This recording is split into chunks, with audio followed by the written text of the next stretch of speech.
Bonjour à toutes et à tous et bienvenue dans Animedia, votre émission 100% cinéma et séries d'animation. Je suis Sylvain alias Phlegmatique et dans ce podcast, je vous fais voyager dans le monde merveilleux de l'animation. Au programme aujourd'hui, menhir, baffes et potions magiques.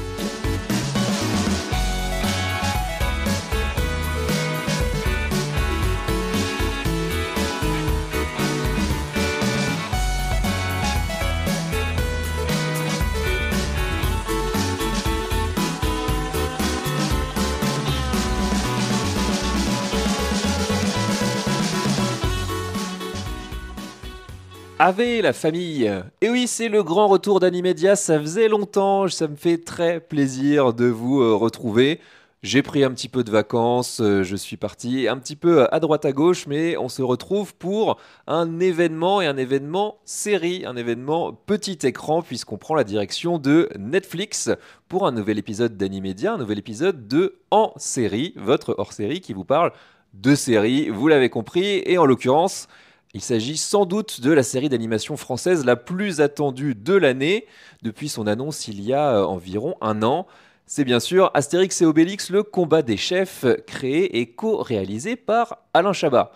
Pour en parler avec moi, j'ai le plaisir de recevoir une nouvelle fois un homme qui combine les doubles casquettes de fan d'Astérix sur papier, sur petit, sur grand écran, on va bien évidemment en parler dans tous les sens, et aussi spécialiste de contenu de plateforme, puisqu'il est l'animateur du podcast Originals, également ancien responsable éditorial de la chaîne Le Stream, ça en fait quand même sur le CV, c'est Romain Béis, alias Menro. Salut, comment ça va ? Bonjour Sylvain, bonjour tout le monde. Écoute, ça va très bien, ravi d'être avec toi aujourd'hui pour justement parler de Astérix et de ce combat des chefs, comme tu le disais, un événement français dans la production audiovisuelle d'animation. Ouais, un gros événement avec pas mal de budget, de l'ambition aussi, et qui a déjà pas mal conquis. Avant d'attaquer directement sur Astérix, puisque tu étais déjà venu, mais il y a une petite nouveauté, si jamais tu as suivi Animedia ces dernières semaines, ces derniers mois, il y a un questionnaire Animedia que j'adresse. Bah oui, tu l'as pas eu, mais tu savais que tu allais revenir, et surtout pour un sujet comme ça, où je vais te poser 6 questions pour mieux apprendre à te connaître et connaître ton rapport à l'animation. Je sais qu'il est passionné, qu'il remonte à très très longtemps, donc tu vas avoir pas mal de choses à nous en dire. Est-ce que tu es prêt ? Et je suis complètement prêt. Alors, question numéro 1, la plus large possible. Quelle est ta relation à l'animation au global ? Alors tu l'as dit, ça remonte à il y a très longtemps, parce que je commence à prendre un petit peu d'âge aussi. Mais voilà, j'ai toujours baigné dans l'animation depuis que je suis tout petit, que ce soit alors, la bande dessinée d'une part, mais aussi l'animation d'autre part. Et j'ai toujours vu ça en parallèle de longs métrages ou de tout ce qui pourrait être tourné avec des acteurs et des actrices. Donc moi, il n'y a pas eu ce truc de on regarde des dessins animés et après, en grandissant, on devient... Non, j'ai toujours eu tout au même niveau. Et tel que ça m'a été transmis par mes parents ou par la famille ou mes mentors, on va dire, dans les milieux culturels, ça a toujours été au même niveau, si tu veux, que la production un peu plus classique. Pas de distinction, on met pas ça de côté et on continue à en consommer, à en regarder à travers les décennies, quoi. C'est mes parents qui m'ont mis mes premiers Astérix entre les mains quand j'étais petit. Évidemment, je devais lire, je lisais des livres pour enfants. Moi, je suis d'une génération où on avait eu le Club des 5 et des trucs comme ça. Et les bibliothèques roses, vertes. Je sais plus la couleur, mais en tout cas, voilà. Et puis pas mal de livres, des Jules Verne et des trucs comme ça très tôt. Et à côté de ça, toujours de la bande dessinée. Et donc, par essence, en plus, j'ai grandi au début des années 80. Enfin, dans les années 80, en tout cas, mon enfance est à ce niveau-là. Et rappelle-toi, on en a déjà parlé, si on se repositionne un peu dans le temps, c'était aussi un âge d'or pour l'animation en général, puisqu'on avait à la fois de la production française, de la production franco-japonaise, des productions américaines. Il y avait vraiment un choix et une offre hallucinante de dessins animés. Et c'était sur petit écran, c'était partout, on avait que 6 chaînes, mais qu'est-ce que c'était riche. Ouais, et d'ailleurs, je vais peut-être sauter à la question 3 parce qu'elle est directement en rapport à ce que tu nous dis. On reviendra à la précédente après, mais c'était la génération Club Dorothée. Donc, si je te demande, est-ce que tu regardes aussi des séries d'animation, la réponse, elle est plutôt évidente, quoi. Alors oui, oui. Alors je suis plus d'ailleurs d'une génération qui aimait les dessins animés qu'il pouvait y avoir au Club Dorothée que le Club Dorothée en tant que tel. Oui, Tu vois, tout ce qui était pas de pitié pour les croissants ou les délires des animateurs et c'est des titre. animatrices. Oui, oui, ils ont fait plein de choses. C'était pas trop mon truc. Moi, j'étais plutôt en train d'attendre et de supporter ce qui se passait entre les moments où il y avait les dessins animés. Ça, c'est des trucs que, on a un certain écart générationnel, mais effectivement, pour moi, quand on parle de Club Dorothée, j'ai en tête les dessins animés qui passent dans le Club Dorothée et pas du tout ce qu'il y a autour. J'ai l'impression que ça, c'est un peu passé à la trappe de l'histoire, quoi. Alors, c'est une histoire de génération, je pense aussi, parce qu'il y a vraiment des gens qui ont mon âge qui, eux, sont vraiment attachés à tous ces contenus, Ah, ok. aux personnages, à leur délire, le dromadaire extraterrestre Qu'est-ce que c'est que ça? ils aidaient, ils appelaient ça un rat, c'était un dromadaire extraterrestre, ou un chameau, je sais plus s'il y avait une ou deux bosses, et c'était on va dire, la façon qu'ils avaient trouvé quand ils partaient en vacances à l'autre bout du monde, justifié comme s'il y avait un scénario d'aventure pour sauver le monde, des trucs comme ça. Ok. Tout ça, moi, ça me passait au-dessus. Je trouvais ça déjà un peu bidon. Il y a plein de choses sur lesquelles les gens se sont vraiment euh, attachés. Et moi, j'étais déjà peut-être un peu plus grand. Tu disais, moi, je suis juste là pour Nicky Larson et Ken le Survivant, quoi. Ouais, c'est ça. Et puis même, je suis d'une génération, encore une fois, où avant le Club Dorothée, moi, j'ai connu Récréa 2, j'ai connu Croque Vacances. Et du coup, ouais, le contenu, les créations sont pour moi plus importantes que les animateurs et les animatrices. Bien sûr. Et d'ailleurs, pour déborder un petit peu, les séries phares, j'en ai cité quelques-unes, mais les séries phares pour toi, je connais un petit peu la réponse, mais quand même pour nos auditeurs. Mais oui, mais en fait, tu l'as dit, c'est à l'époque du Club Dorothée, on peut pas passer à côté de ce qu'étaient les Chevaliers du Zodiaque. Très vite après, c'est l'arrivée de Dragon Ball et de Dragon Ball Z.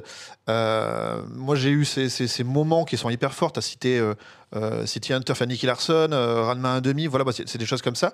Mais avant ça, il y a eu un avant où j'étais beaucoup plus jeune.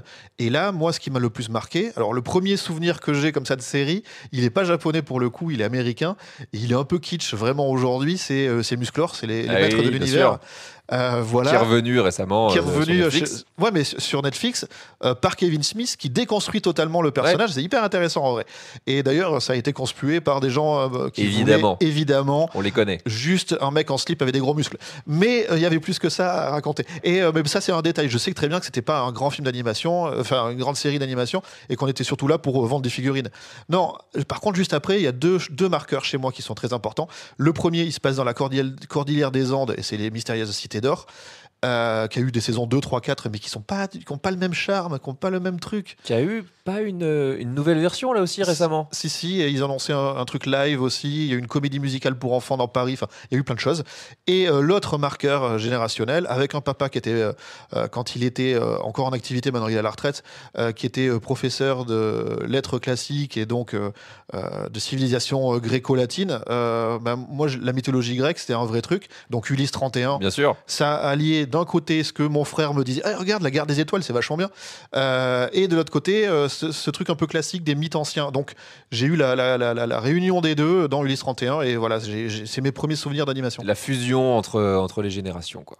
Et pour revenir au cinéma, quel est ton film d'animation doudou, celui qui a bercé ton enfance, dont tu as usé la cassette Alors, j'en ai deux que je confonds parce que je les ai vus vraiment, je les ai eus à Noël en VHS. C'est des films qui sont beaucoup plus anciens, ils sont pas de ma génération pour le coup. C'est deux Disney. C'est d'un côté Merlin l'Enchanteur. Et de l'autre côté, le Robin des Bois avec des personnages, des animaux anthropomorphes. Ouais, donc c'est vraiment la même époque, peu de choses près. C'est les années 70. Ouais. Et le Merlin, j'ai un souvenir d'un de mes premiers fous rires où à un moment, donc Merlin a un hibou qui s'appelle Archimède, qui est un hibou parlant, et Merlin est persuadé qu'il est capable de voler, que l'homme volera un jour, et donc il fait une démonstration avec une maquette. Ça se foire évidemment, et le hibou, qui était déjà un petit peu sceptique à l'idée, pique un fou rire. un fou rire, mais qui dure et qui dure et qui dure. Et le doublage de l'époque, parce qu'aujourd'hui, si vous allez acheter le DVD ou vous allez sur Disney Plus ou ce genre de choses, ça a été redoublé. Oh non, ils ont fait ça. Et ouais, ils ont fait ça. Et le doublage de l'époque, ce fou rire d'Archimède, était vraiment un moment de. C'est un de mes premiers fous rires. Et de l'autre côté, on a ce Robin des Bois qui est absolument grandiose. J'ai des photos de moi déguisé en Robin des Bois, alors pas la version avec un renard. Oui, moi aussi, je crois que je dois avoir ça quelque part avec le col en verre. Plus Errol Flynn, ouais, voilà, c'est ça. Jean Dujardin dans, C'est ça. dans OSS 2. Et avec la même fierté dans le Ouais, costume. évidemment, tout à fait. Mais ce dessin animé de Robin des Bois, il y avait tout. Il y avait cet attrait pour le médiéval, alors pas fantastique, mais le médiéval déjà. Il y avait, comment ça s'appelle, des répliques cultes. Cette parodie de football américain que pour moi j'associe au rugby. J'ai grandi dans le sud-ouest, donc c'était quelque chose. Et ce concours de tir à l'arc, les déguisements, le serpent persifleur enfin voilà, il y a plein de choses. Il y a des musiques, des chansons qui, moi qui n'aime pas les chansons dans les films aujourd'hui, bah là, je les trouve géniales. Moi, c'est c'est quoi? C'est un vautour ou un oiseau qui crie il est 6h30 du matin. C'est Nick Douille, Ouais. tout à fait. Et tout va bien. Voilà, c'est des trucs qui marquent. Et voilà, moi, c'est mes doudous, c'était ça. Et d'ailleurs, j'en profite pour préciser que on a eu longtemps un blog ensemble qui s'appelle Le Grand Pop, dont le site est toujours disponible. Et t'en as écrit pas mal sur les séries, les films d'animation qui ont bercé ton enfance, dont ce Robin des Bois justement, et aussi Ulysse 31. Et aussi les Chevaliers du Zodiaque. Et les Cités d'Or. Voilà, tout ça, c'est des trucs que j'ai essayé d'évacuer adulte pour avoir un regard différent dessus que l'émerveillement de l'enfance.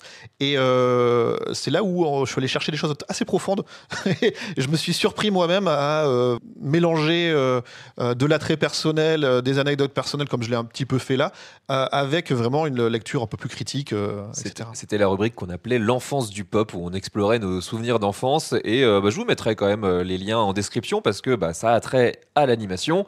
Et puis, ouais, ça va, si vous voulez, rentrer dans la psyché de Romain. Et puis voilà, apprendre aussi plein de choses sur ces films et sur ces séries. On continue avec le questionnaire. Quelle est la chose que tu aimes par-dessus tout dans le cinéma d'animation? La qualité et la puissance de l'animation, elle est de pouvoir aussi rendre réel quelque chose qui serait quasiment infaisable ou très coûteux à faire si on le faisait si on mettait des caméras et qu'on devait construire des décors, etc.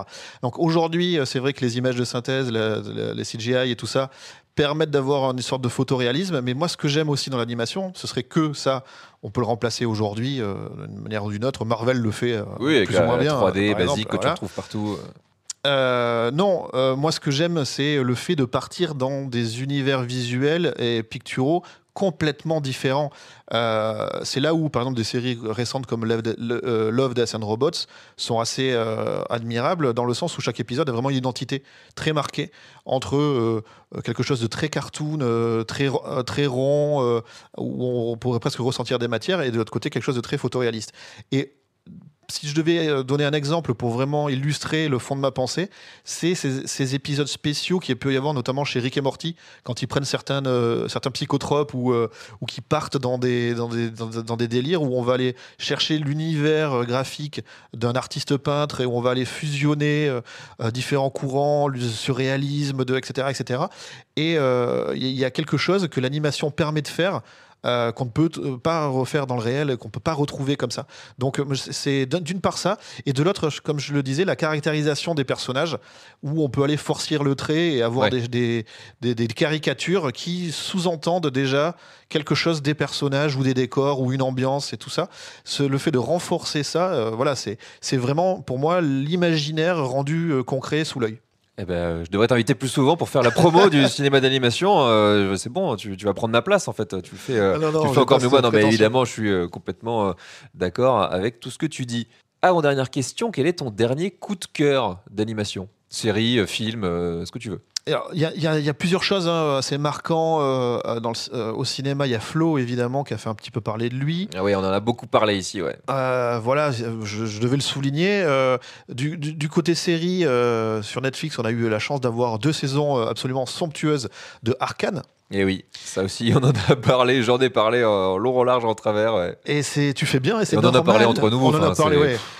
voilà, on va pas revenir dessus, mais il faut vraiment peut-être dépasser certains a priori parfois, parce qu'il y a vraiment quelque chose à raconter. Moi, il y a du Zola dans Arcane, je trouve. Il y a quelque chose de vraiment beaucoup plus profond que juste c'est une adaptation de jeu vidéo, c'est pas une adaptation de jeu vidéo, ça a pris le nom, mais ça n'a rien à voir avec quoi que ce soit Bien sûr, ouais. de ce jeu vidéo-là. Non, je vais te parler d'un truc que tu as peut-être un peu moins mis en avant dans le podcast Animedia. C'est la nouvelle adaptation d'un dessin animé de quand j'étais enfant sur Netflix. C'est Ranma. Ah oui, oui, il faut que je m'y penche parce que c'est un truc que j'ai pas mal vu sur manga à l'époque, ou manga ou MCM, je sais plus sur quoi c'était diffusé, du coup en deuxième diffusion chez nous. Et bah t'en as déjà parlé de cette nouvelle adaptation sur Netflix. Elle est dans ma liste quelque part. Elle est très réussie. Au début, j'étais un petit peu. Je boudais parce qu'on retrouvait pas le trait si caractéristique de l'animation japonaise des années 90. Là, on est sur quelque chose d'un petit peu plus pop. Mais en fait, c'est très très bien fait. Il y a un lien réel avec le Astérix de Chabat dont on va parler dans quelques secondes, dans quelques minutes. Tu vois, ces moments où le décor disparaît, on a juste des lettres qui viennent ponctuer l'imagerie du film, enfin le décor, etc. Et ça, c'est quelque chose qu'on a dans le Ranma qui rappelle la bande dessinée, la façon de colorier avec des petits points qu'on a sur les trames d'impression dans les mangas papier. On retrouve ça dans ce ou des personnages qui sont comment dire, écrasés par des gros caractères Ouais. comme s'ils étaient trop lourds parce que il y a écrit t'es nul, enfin tu vois, des trucs comme ça. Et ça, c'est très frais. Et en plus, c'est une œuvre qui est à l'origine rédigée par Rumiko Takahashi, qui est une autrice, une mangaka, qui a d'ailleurs eu le Grand Prix d'Angoulême il y a quelques années. Ouais, qui a été récompensé tout à fait récemment. Ouais. Et c'est elle qui a fait aussi Juliette Je t'aime, c'est elle qui avait fait Lamu, enfin voilà, Lamu avait déjà été refait. Et là, le Ranma, en plus, ce qui est vachement bien, c'est qu'on est quand même en 2025. Alors ça sort en 2024, 2025, ça c'est tout frais, mais ce que je veux dire, c'est qu'il y a un questionnement sur l'identité de genre qui est vraiment au cœur de pas mal de réflexions aujourd'hui et très théorisées. Et on parle d'un truc qui date de 85, 86, je sais plus exactement, du milieu des années 80 en tout cas. Et de le revoir là, avec une vision plus moderne, il y a encore des choses qui sont d'époque, mais il y avait quand même une volonté de modernisme et de modernité que je trouve assez admirable quand on entend régulièrement les vieux ronchons dire que l'animation japonaise, blablabla. Voilà. Donc c'est pour ça que je voulais lui faire un petit pont d'honneur. L'air de rien, ça raconte énormément de choses, tout à fait. Bah, je vais m'y plonger prochainement, je pense. C'était de toute façon prévu. Après, c'est complètement con comme truc. Oui, non, mais bien sûr. Tout est prétexte à baston, genre même la GRS. Bah oui, même évidemment. le patinage artistique, tu fais des combats de patinage artistique, des combats de GRS, hein, évidemment. Voilà. C'est aussi pour ça qu'on regarde d'animation japonaise. Et enfin, dernière question attendue. Quel est ton film d'animation préféré? Et je vais te laisser un petit peu de latitude parce que je sais que tu as pas mal de difficultés à te décider, donc je t'en ai accordé 3. Ouais. Un espèce de podium, trio, même s'il y aura pas de classement de ce que tu m'as dit, mais pour aller piocher un petit peu partout dans l'animation. Ouais, c'est compliqué comme question, puisqu'il y a de grandes écoles. Là, rien que depuis que les questions que tu m'as posées, il y avait des trucs qui viennent de plein de pays différents, avec des cultures différentes et des méthodologies de travail différentes. Donc, un seul, c'est un peu rock'n'roll. Ah, c'est difficile, c'est sûr. Hein. Donc voilà, si, je vais essayer de juste sectoriser ça un petit peu. Il y a l'école Pixar que j'aime beaucoup et qui vraiment me touche régulièrement, beaucoup plus que les Disney modernes. Les Pixar me touchent beaucoup. Et donc voilà, entre Coco et Wall-E, mon cœur balance. Hein, j'ai du mal à trancher entre les deux. C'est les jours pairs et les jours impairs, Ouais. si tu veux. Coco, il est vraiment aussi haut pour toi? Oui, pour une bonne et simple raison, c'est que cette notion, alors ça c'est peut-être parce que j'ai passé la quarantaine depuis quelques années maintenant, mais que devient le souvenir des êtres chers quand ils meurent, et tout ce qui a trait à la culture des morts chez les Mexicains, et tel qu'ils l'ont refait, réinterprété pour le film d'animation Coco, il y a quelque chose que je trouve hyper touchant, c'est-à-dire que les morts remeurent une fois que les vivants arrêtent de... Qu'on les oublie. Ouais. Qu'on les oublie. Je trouve que c'est une puissance incroyable, et c'est aussi peut-être pour ça que quand on me connaît, moi je suis un archiviste, j'aime bien me retourner sur les gloires du passé et les remettre, toujours les réhabiliter, et donc ça m'a parlé particulièrement. Alors je sais pas si c'est une bonne nouvelle, je sais pas si tu es au courant, mais il y aura une suite. Ouais, mais ça, Voilà. on verra ce que ça veut raconter. Exactement. Et donc voilà, pour cette école Pixar, un petit peu, je vais englober les Disney avec et tout ça, tous les modernes en tout cas, là-dedans. Du côté du cinéma d'animation plus japonais, j'ai pas, évidemment, je pourrais te parler d'Akira, je pourrais te parler de Ghost in the Shell, qui sont des grands noms, mais la plupart des séries que je regardais, quand elles sortaient au cinéma, c'était pas forcément des grands films, on le savait. Non, ouais.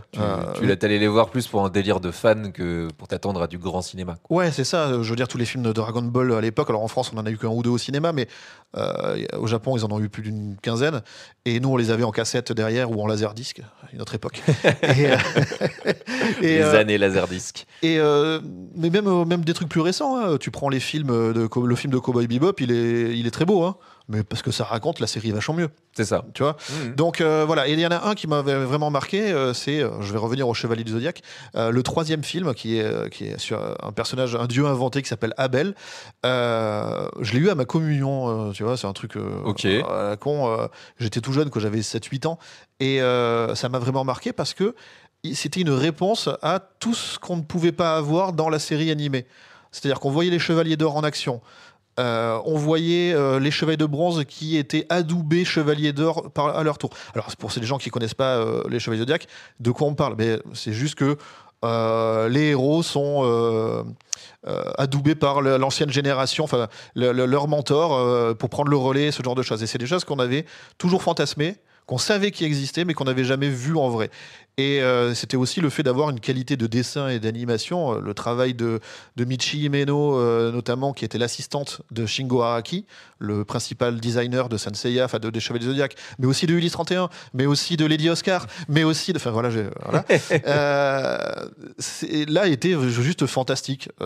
Et la qualité des musiques aussi de Seiji Yokoyama, c'est un truc qui m'a vraiment apporté, alors que je sais que c'est pas un grand film, il raconte pas grand chose de fou. Non, mais le délire de fan absolu, voilà. Le pied total, quoi. Voilà, et donc pour parachever ça, puisque tu m'as dit que j'avais droit à 3, le dernier, je vais le taire, parce que je pense qu'on va en reparler dans pas longtemps. Ah, ok. Waouh, le mec fait du teasing en plus dans mon questionnaire, mais incroyable, quoi. Disons qu'il commence par 12, qui finit par travaux d'Astérix. D'accord, ok. ouais, on l'a en commun. C'est quand même une référence assez absolue. Bah écoute, tu vois là, tu me fais un magnifique pont.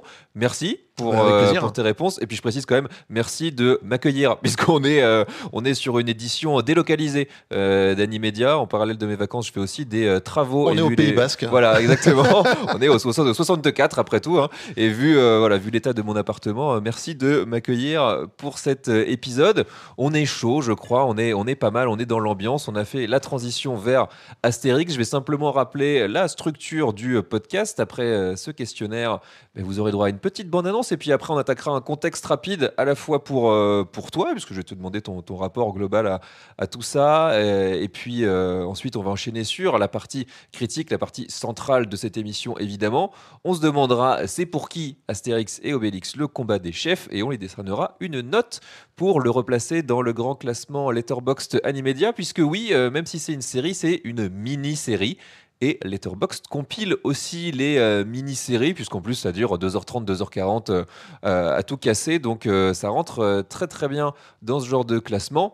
Je vais le préciser quand même, on va spoiler, puisque ça me semble assez compliqué de parler de cette série-là sans divulgacher quelques vannes, quelques éléments de scénario. On va parler évidemment du rapport à la bande dessinée, donc j'ai pas trop envie qu'on se freine là-dessus. Donc la série n'est sortie que le 30 avril, mais comme j'ai dit, elle est relativement courte. Si vous ne l'avez pas déjà fait, eh bien allez jeter un œil et ensuite revenez nous écouter tout simplement. Clairement, c'est un film qui a été découpé en demi-heure. Oui, voilà, c'est ça. Non, franchement, ça s'enchaîne vraiment bien en une soirée, en une après-midi. C'est vraiment pensé pour être quasiment binge-watché si on veut, quoi. Donc voilà, écoutez, eh bien c'est parti. On file direction l'Armorique. Ça, c'est du poisson-chat, ça. Non, pardon, c'est une dorade, autant pour moi. Mais ordre alphabétique, t'es sûr qu'ils sont frais, tes poissons, là? Tu plaisantes. Je les ai ramassés sur la plage la semaine dernière, j'ai respecté la chaîne du tiède. Ah non, tu peux y aller les yeux fermés. Il y a beaucoup de mouches, quand même. Ah non, mais ça, je te les compte pas. Nous sommes en 50 avant Jésus-Christ. Toute la Gaule est occupée par les Romains. Toute? Bah non. Un village d'irréductibles gaulois résiste encore et toujours à l'envahisseur. Non, mais Metadata, ça va pas, non? On va pas dire ça à César. Tu veux qu'il nous jette au lion ou quoi? Ave César, pour ton triomphe, nous avons pensé à une mosaïque. Je vous ai demandé une idée forte pour célébrer mon triomphe et vous revenez avec une mosaïque. C'est quoi cette idée en argile? Oh, César, tu as sûrement déjà entendu parler du combat des chefs? Si un chef gaulois veut prendre le contrôle d'un autre village, il défie l'autre chef en combat, d'homme à homme. Le chef qui remporte le combat devient le chef des deux tribus. Donc, si un chef gallo-romain, un chef gaulois dévoué à la cause de Rome, bat le chef des irréductibles gaulois, il devient chef des deux tribus. Et les Gaulois deviennent romains? Gallo-romain. Mais oui, on peut dire romain. Nous sommes en 50 avant Jésus-Christ. Toute la Gaule est occupée par les Romains. Toute? Non, car un village peuplé d'irréductibles gaulois résiste encore et toujours à l'envahisseur. Mais lorsque le druide Panoramix perd la boule suite à un coup de menhir mal placé signé Obélix, les villageois se retrouvent livrés à eux-mêmes face à la puissance de Rome. Et celle-ci, menée par le tout-puissant César, a un nouveau plan diabolique, s'emparer du village en retournant contre les Gaulois l'une de leurs coutumes ancestrales, le combat des chefs. Astérix et Obélix, le combat des chefs, est une série en 5 épisodes de 30 à 40 minutes, sortie sur Netflix le 30 avril 2025, créée par Alain Chabat d'après l'œuvre de René Goscinny et Albert Uderzo. Le scénario est d'Alain Chabat en collaboration avec Pierre-Alain Bloch alias Piano et Benoît Houlion. Adaptation et dialogue signés par Alain Chabat et Benoît Houlion. La série est produite par Alain Goldman, le studio d'animation TAT Productions, les éditions Albert René et Légende Film, distribué évidemment par Netflix. À la direction artistique, je l'ai noté parce que le mec a quand même un CV pas dégueu. Il s'agit de Aurélien Prédal qui a travaillé notamment sur Vice Versa 2 et Spider-Man Across the Spider-Verse, donc le 2e épisode. Au casting VF, et là attention parce que c'est du très très lourd, hein, on a, je vais les citer pas exhaustivement mais quand même pas mal juste pour le petit plaisir d'avoir un beau parterre de stars. Alain Chabat en Astérix, Gilles Lelouch en Obélix, Thierry Lhermitte en Panoramix, Laurent Lafitte en César, mais aussi Anaïs de Moustier, Fred Testo, Jean-Pascal Zadi, Grégoire Ludic, David Marseille, Géraldine Nakache, Grégory Gadebois, Jérôme Commandeur, Gérard Darmon, Alexandre Assier, Jeanne Balibar, Stéphie Selma, Pio Marmaille, Chantal Lobby ou encore Jamel Debbouze. Ça en fait quand même pas mal. Et si vous êtes encore avec nous après cette liste à l'après-vert, eh bien, on va pouvoir attaquer ce combat des chefs. Et Menro, tout simplement, c'est quoi ton rapport global à Astérix, que ce soit en BD ou au cinéma ou à la télé? Alors, il n'y a pas de spoil là pour le coup, hein, je l'ai déjà un peu dit tout à l'heure, mais voilà, mes grands-parents étaient fans de Goscinny, de Pilote, le journal Pilote, et donc naturellement, les bandes dessinées Astérix, je les avais entre les mains, limite pour parfaire mon apprentissage de la lecture. Donc c'est inhérent à vraiment ma plus petite enfance, et puis ça m'a accompagné parce qu'effectivement à chaque fois qu'on le relit on voit des blagues supplémentaires, on comprend des choses qu'on pensait être que des blagues potaches et en fait il y a un double discours. Il y a c'est toute l'écriture de Goscinny, le talent de Goscinny surtout. Je suis moins fan quand Uderzo a repris à la mort de Goscinny, il y en a quelques-uns qui sont sortis très vite et puis quelques-uns un peu plus tard. Moi je m'arrête sur vraiment les 5-6 qui sortent en les incluant. Effectivement, à partir du moment où Uderzo est tout seul, bon, on sent que voilà, l'écriture est, c'est plus la même chose. Il devait rester peut-être des consignes ou des idées que Uderzo a pu faire revivre. Ouais, il y a certains albums qui sont encore en partie sur des idées de Goscinny. Ouais. Mais voilà, moi je m'arrête là au niveau des bandes dessinées. Par contre, il y a aussi les films d'animation. Alors ils sont pas tous du même niveau, mais il y en a certains qui sont vraiment marquants. Pour le coup, voilà, les dessins animés Astérix, ça a vraiment été quelque chose aussi dans mon enfance. Et il y en a eu 10 en animation depuis 67 jusqu'à 2018, plus 5 films live à partir de 99. Et en 2026, on en aura un 11e film d'animation. Et là, je compte pas cette série qui vient s'ajouter en plus, qui est la première véritable série d'animation Astérix. Donc ouais, c'est vraiment quelque chose qui a traversé les âges, avec des degrés de réussite divers, mais aussi des moyens divers. Mais depuis quand même pas mal de temps, Astérix, il y a des moyens qui sont mis dedans au cinéma. Ouais, des fois même plus de moyens que d'idées. Oui, c'est pas faux. Et voilà, donc si mon rapport à Astérix il se poursuit en filigrane parce que je suis attaché au personnage, etc. Et le jeu sur Super Nintendo aussi. Et, il y a eu une tripotée de jeux aussi. Ouais, ils sont pas tous bons, ouais. hein. Mais il y en a eu de très bons. Et du coup, voilà ce qui a pour moi permis de faire vivre l'héritage, etc. Bah, c'est déjà le Mission Cléopâtre d'Alain Chabat, il y a quand même une vingtaine d'années. Et le premier film en animation de Alexandre Astier. Le Domaine des Dieux. Le Domaine des Dieux. Je suis moins fan du second, donc je m'arrête vraiment à Le Domaine des Dieux. Et puis là, on a cette nouvelle série qui vient voilà, parfaire un petit peu tout cet édifice. Qui vient vraiment être un peu le chaînon manquant, presque, j'ai envie de dire, parce qu'il n'y avait pas encore eu de série à ce niveau-là. Et puis, c'est aussi Alain Chabat qui revient après Cléopâtre. Juste, moi, pour dire, je suis un peu comme toi, c'est-à-dire que Astérix, ça. J'ai l'impression toujours fait partie de ma vie, quoi. C'est vraiment quelque chose que j'ai toujours connu à la maison. Je sais pas à quel rythme mon père les a rachetés ou si c'est s'il les avait déjà ou s'il les a achetés à partir du moment où j'ai grandi. Mais voilà, ils étaient tous dans ma chambre, absolument tous. Et c'était vraiment la lecture avant de me coucher, la petite demi-heure. Parfois, quand j'étais un peu foufou, que je me sentais chaud, j'enchaînais les deux. C'était des doubles albums que j'avais. Mais je les ai lus et relus et relus et relus. Et on va parler peut-être voilà, de nos préférés, en tout cas de ceux qui nous ont marqués tout au long de cette émission. Et pareil, les films, je les ai pas tous vus, je crois. Hein. Il y en a quand même des un peu plus mineurs dans le lot. Astérix chez les Bretons, je suis pas sûr de l'avoir vu, par exemple. Moi, il fait partie de mes préférés, par exemple. Ouais, d'accord. Ouais. Ça me dit rien. J'ai beaucoup lu la BD, mais le film vraiment me parle très peu. Et on va reparler des 12 travaux, évidemment. Rassure-moi, beau guerrier. on en a en stock. Mais parce que cette série, c'est à la fois du Astérix, mais en grande partie quand même du Chabat. Et là, je vais te lancer là-dessus parce que c'est pas forcément une question que j'aurais posée à tout le monde, mais c'est aussi ce pourquoi t'es là. Double casquette, plateforme et Astérix. Mais Alain Chabat, il y a un gros rapport presque passionnel ou en tout cas historique avec lui. Avec les nuls en général, et quand je dis les nuls, pour moi, c'est les 4. Avec Bruno Carrette aussi. Dès le début. Dès le début, voilà, j'ai la chance d'avoir un grand frère qui a une dizaine d'années de plus que moi. Donc, quand Canal a débarqué en 84, j'ai 3 ans, donc je me souviens pas grand-chose, hein, objectivement. Mais au fur et à mesure que je deviens un petit garçon, j'ai ce truc-là où, sans tout comprendre, je vois mon frère qui regarde des trucs et ça imprègne. Des fois, il y a l'avantage de l'humour des nuls, c'est que des fois, c'est aussi un petit peu pipi-caca. Légèrement.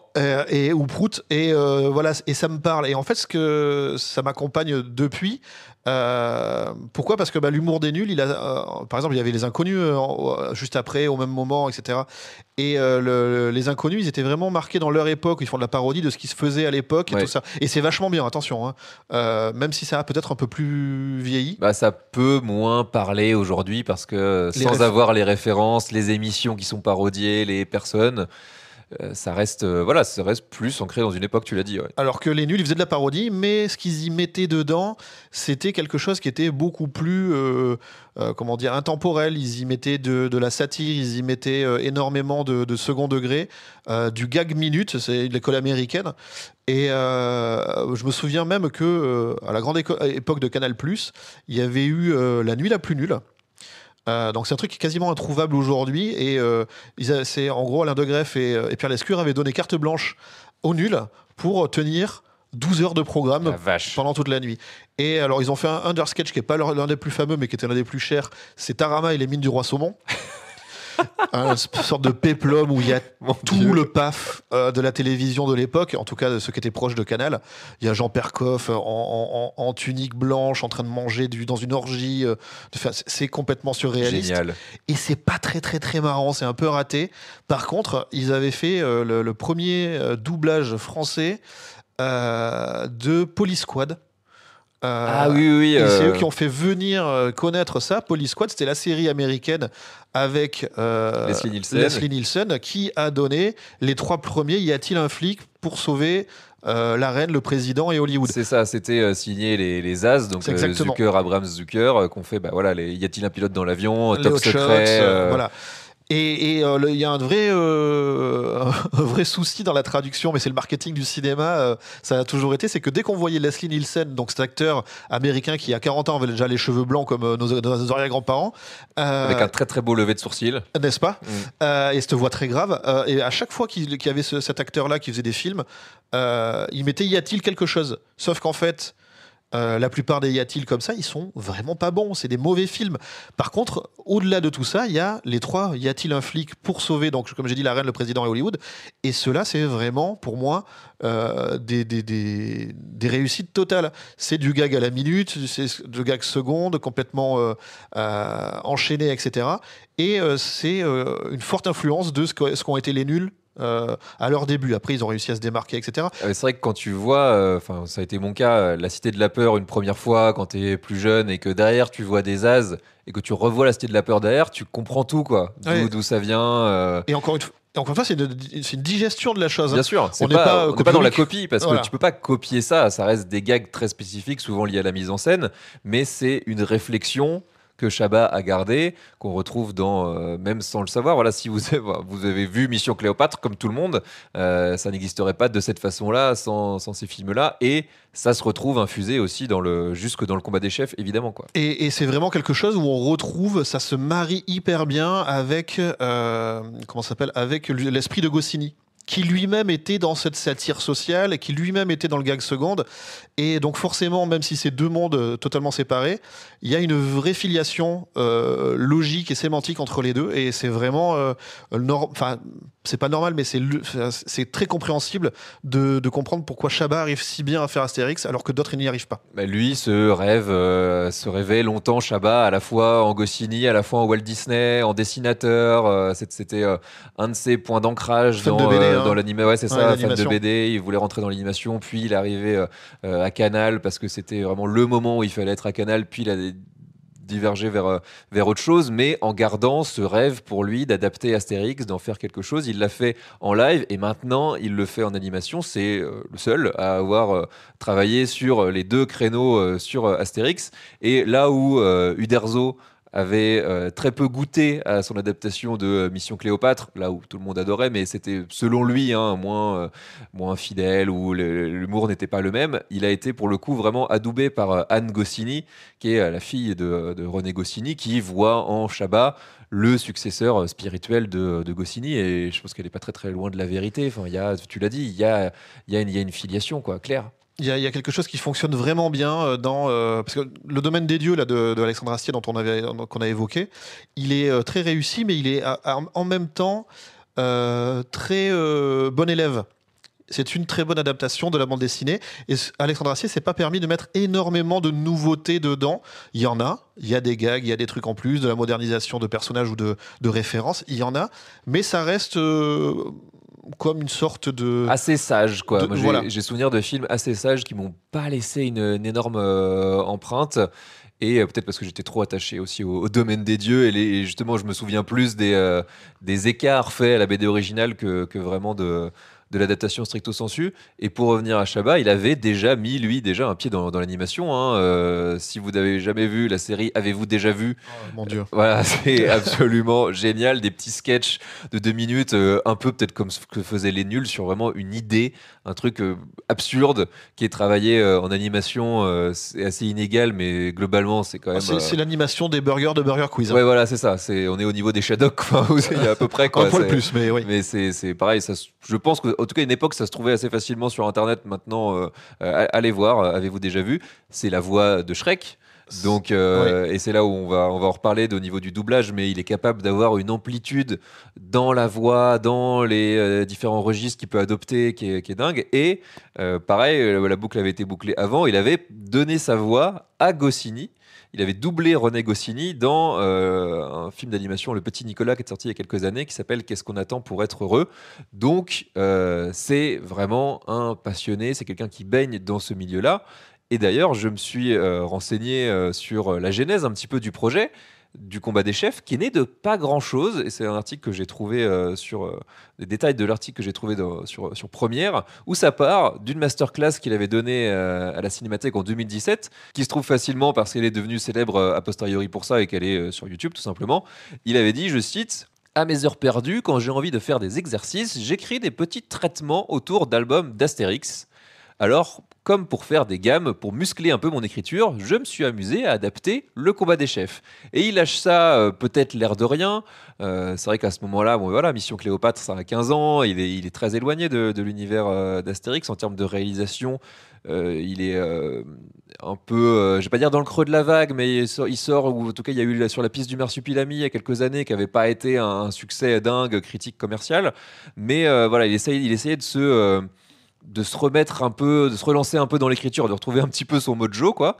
Et cette phrase, elle avait été repérée par Céleste Surrugue, qui est le directeur général des éditions Albert René. Les éditions Albert René, qui sont les éditions qui publient maintenant les bandes dessinées Astérix, hein, Albert René, Albert Uderzo, René Goscinny, et qui a transmis ça à la directrice générale d'Hachette Illustré, qui s'appelle Isabelle Magnac, qui, elle, connaît bien Chabat. Elle se met en contact avec Alain Chabat, qui lui envoie ce fameux premier traitement autour du combat des chefs, qui faisait à peu près une quinzaine de pages, et tout de suite, tout le monde trouve ça génial. Et c'est elle, Isabelle Magnac, qui a l'idée de partir sur de l'animation, plutôt que sur du live, comme il l'avait déjà fait sur Mission Cléopâtre. Et ensuite, Netflix est entré dans le projet, et c'est Dominique Bazet, la directrice générale de l'animation chez Netflix Europe, qui en propose de faire une série plutôt qu'un film, parce qu'il y avait, je pense, tellement d'idées, peut-être tellement d'ambition, que ça semblait un peu compliqué de faire tenir tout ça dans un film d'1 h 30, quoi. Donc voilà, on a un projet qui est finalement un vrai projet de cœur chez Chabat, et on va enchaîner avec la vraie partie critique, hein, on va enchaîner là-dessus. C'est son retour, lui, vraiment, dans le monde d'Astérix, 23 ans après Mission Cléopâtre, donc quelque chose qu'il a eu le temps de mûrir, qui lui tient vraiment à cœur, hein. Et tout simplement, est-ce qu'il a réussi à combiner encore tout ça après le carton de Mission Cléopâtre dont tout le monde se souvient? Est-ce que la sauce Chabat Astérix prend encore pour toi? Alors oui, complètement. En tout cas, on sent que tout le monde est à l'aise. La force de cette proposition en série animée, c'est de voir les personnages vraiment de la bande dessinée modélisés en 3D. Alors avec tout ce que ça peut comporter d'énormes tarins à la place du nez. Oui, parce que c'est vrai que ça, on ne l'a pas précisé, mais comme les 2 dernières adaptations de Louis Clichy et Alexandre Astier, c'est de la 3D. Là où les premiers, ça restait de la 2D pour rester un peu plus fidèle au trait de Uderzo. Là, on est sur vraiment de la 3D, alors je vais pas dire classique, mais bon, voilà, un peu plus proche de ce qu'on connaît dans l'animation américaine, notamment, quoi. Ouais, carrément, de ce que fait Pixar ou ce genre de choses. Oui. Mais avec un trait plus marqué. Ouais. Les personnages sont beaucoup plus caricaturaux, c'est ceux de la bande dessinée, forcément, hein, vous les connaissez. Et ça marche très bien parce que ce qui marchait dans Mission Cléopâtre, outre le respect d'une trame générale qui est celle d'un album, alors là en l'occurrence c'est plusieurs albums agglomérés, hein. Il y a, alors pas tant, mais il y a beaucoup de choses qui sont rajoutées, qui sont encastrées, des inspirations voilà, de exactement. gauche et de droite. Et ce qui fonctionne, c'est que Chabat, lui-même, je crois, très fan du Spider-Man, de Into the Spider-Verse et tout ça. Et on sent qu'il y a eu quelque chose depuis. Puisque ce que je parlais là de décrochage ou genre la meute de Gaulois qui rentre dans une tortue romaine, alors les tortues c'est les formations Oui. évidemment, sous leur bouclier là tous comme ça, t'as un bruit de métro, c'est juste un son avec des grosses lettres qui passent, voilà, ce genre de truc très moderne. L'effet de la potion magique tel que c'est rendu visuellement, y a quelque chose qui fonctionne sur la forme, mais c'est surtout que quand je dis tout le monde est chez lui, c'est ça, c'est que directement, on retrouve ce qu'avait fait la puissance de Mission Cléopâtre à l'époque, c'est de reprendre l'ADN laissé par Goscinny et de le mettre à le moderniser pour qu'il corresponde à son temps. Et ça, c'est hyper fort. Les noms en X, les noms en US ou en A, parce que voilà, chaque origine ou classe de personnage a forcément des suffixes de noms qui sont similaires. Et ça marche hyper bien. C'est le premier des gags. Et si on maîtrise pas ça, c'est comme si on essayait de faire les schtroumpfs et qu'on parle pas schtroumpf.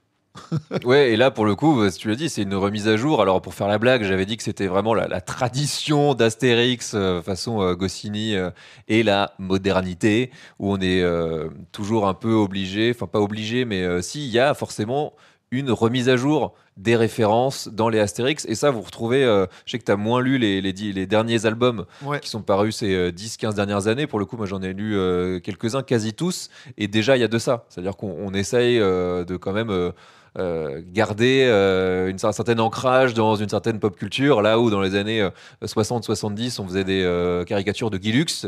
Bon, bah, aujourd'hui on va faire en sorte d'avoir des références qui sont plus propres à une certaine époque. C'est pour ça qu'on se retrouve avec un personnage ajouté dans cette série qui s'appelle Metadata par exemple, et on a un running gag génial sur le fait que César n'arrive jamais à retenir son nom. Comme un vieux mâle blanc, il se souvient pas du nom des meufs. Exactement, c'est ça, et il l'appelle compte Insta, Wikipédia, enfin voilà. Donc évidemment que c'est des blagues de notre temps et qui font en sorte d'élargir aussi le public, mais qui restent hyper fidèles à l'esprit d'Astérix. Ouais, c'est ça qui est fou, c'est de se dire que Alain Chabat, il est quand même entre 70 et 80 ans, et il arrive toujours. Alors, il se fait aider, il est pas solo. 70 et 80 ans, il est si vieux que ça. Ouais, il a dépassé.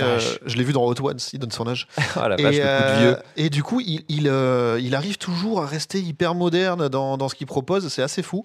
Et c'est là où on voit que, par exemple, Uderzo, là, quand il faisait son fameux album Comment le ciel m'est tombé sur la tête, où il fait intervenir des extraterrestres, où les décors, c'est juste des monochromes, il n'y a plus de décors, il n'y a plus rien, etc. Et ses références, c'est Goldorak. Goldorak, ça date des années 70. Son album, il sort en 2000.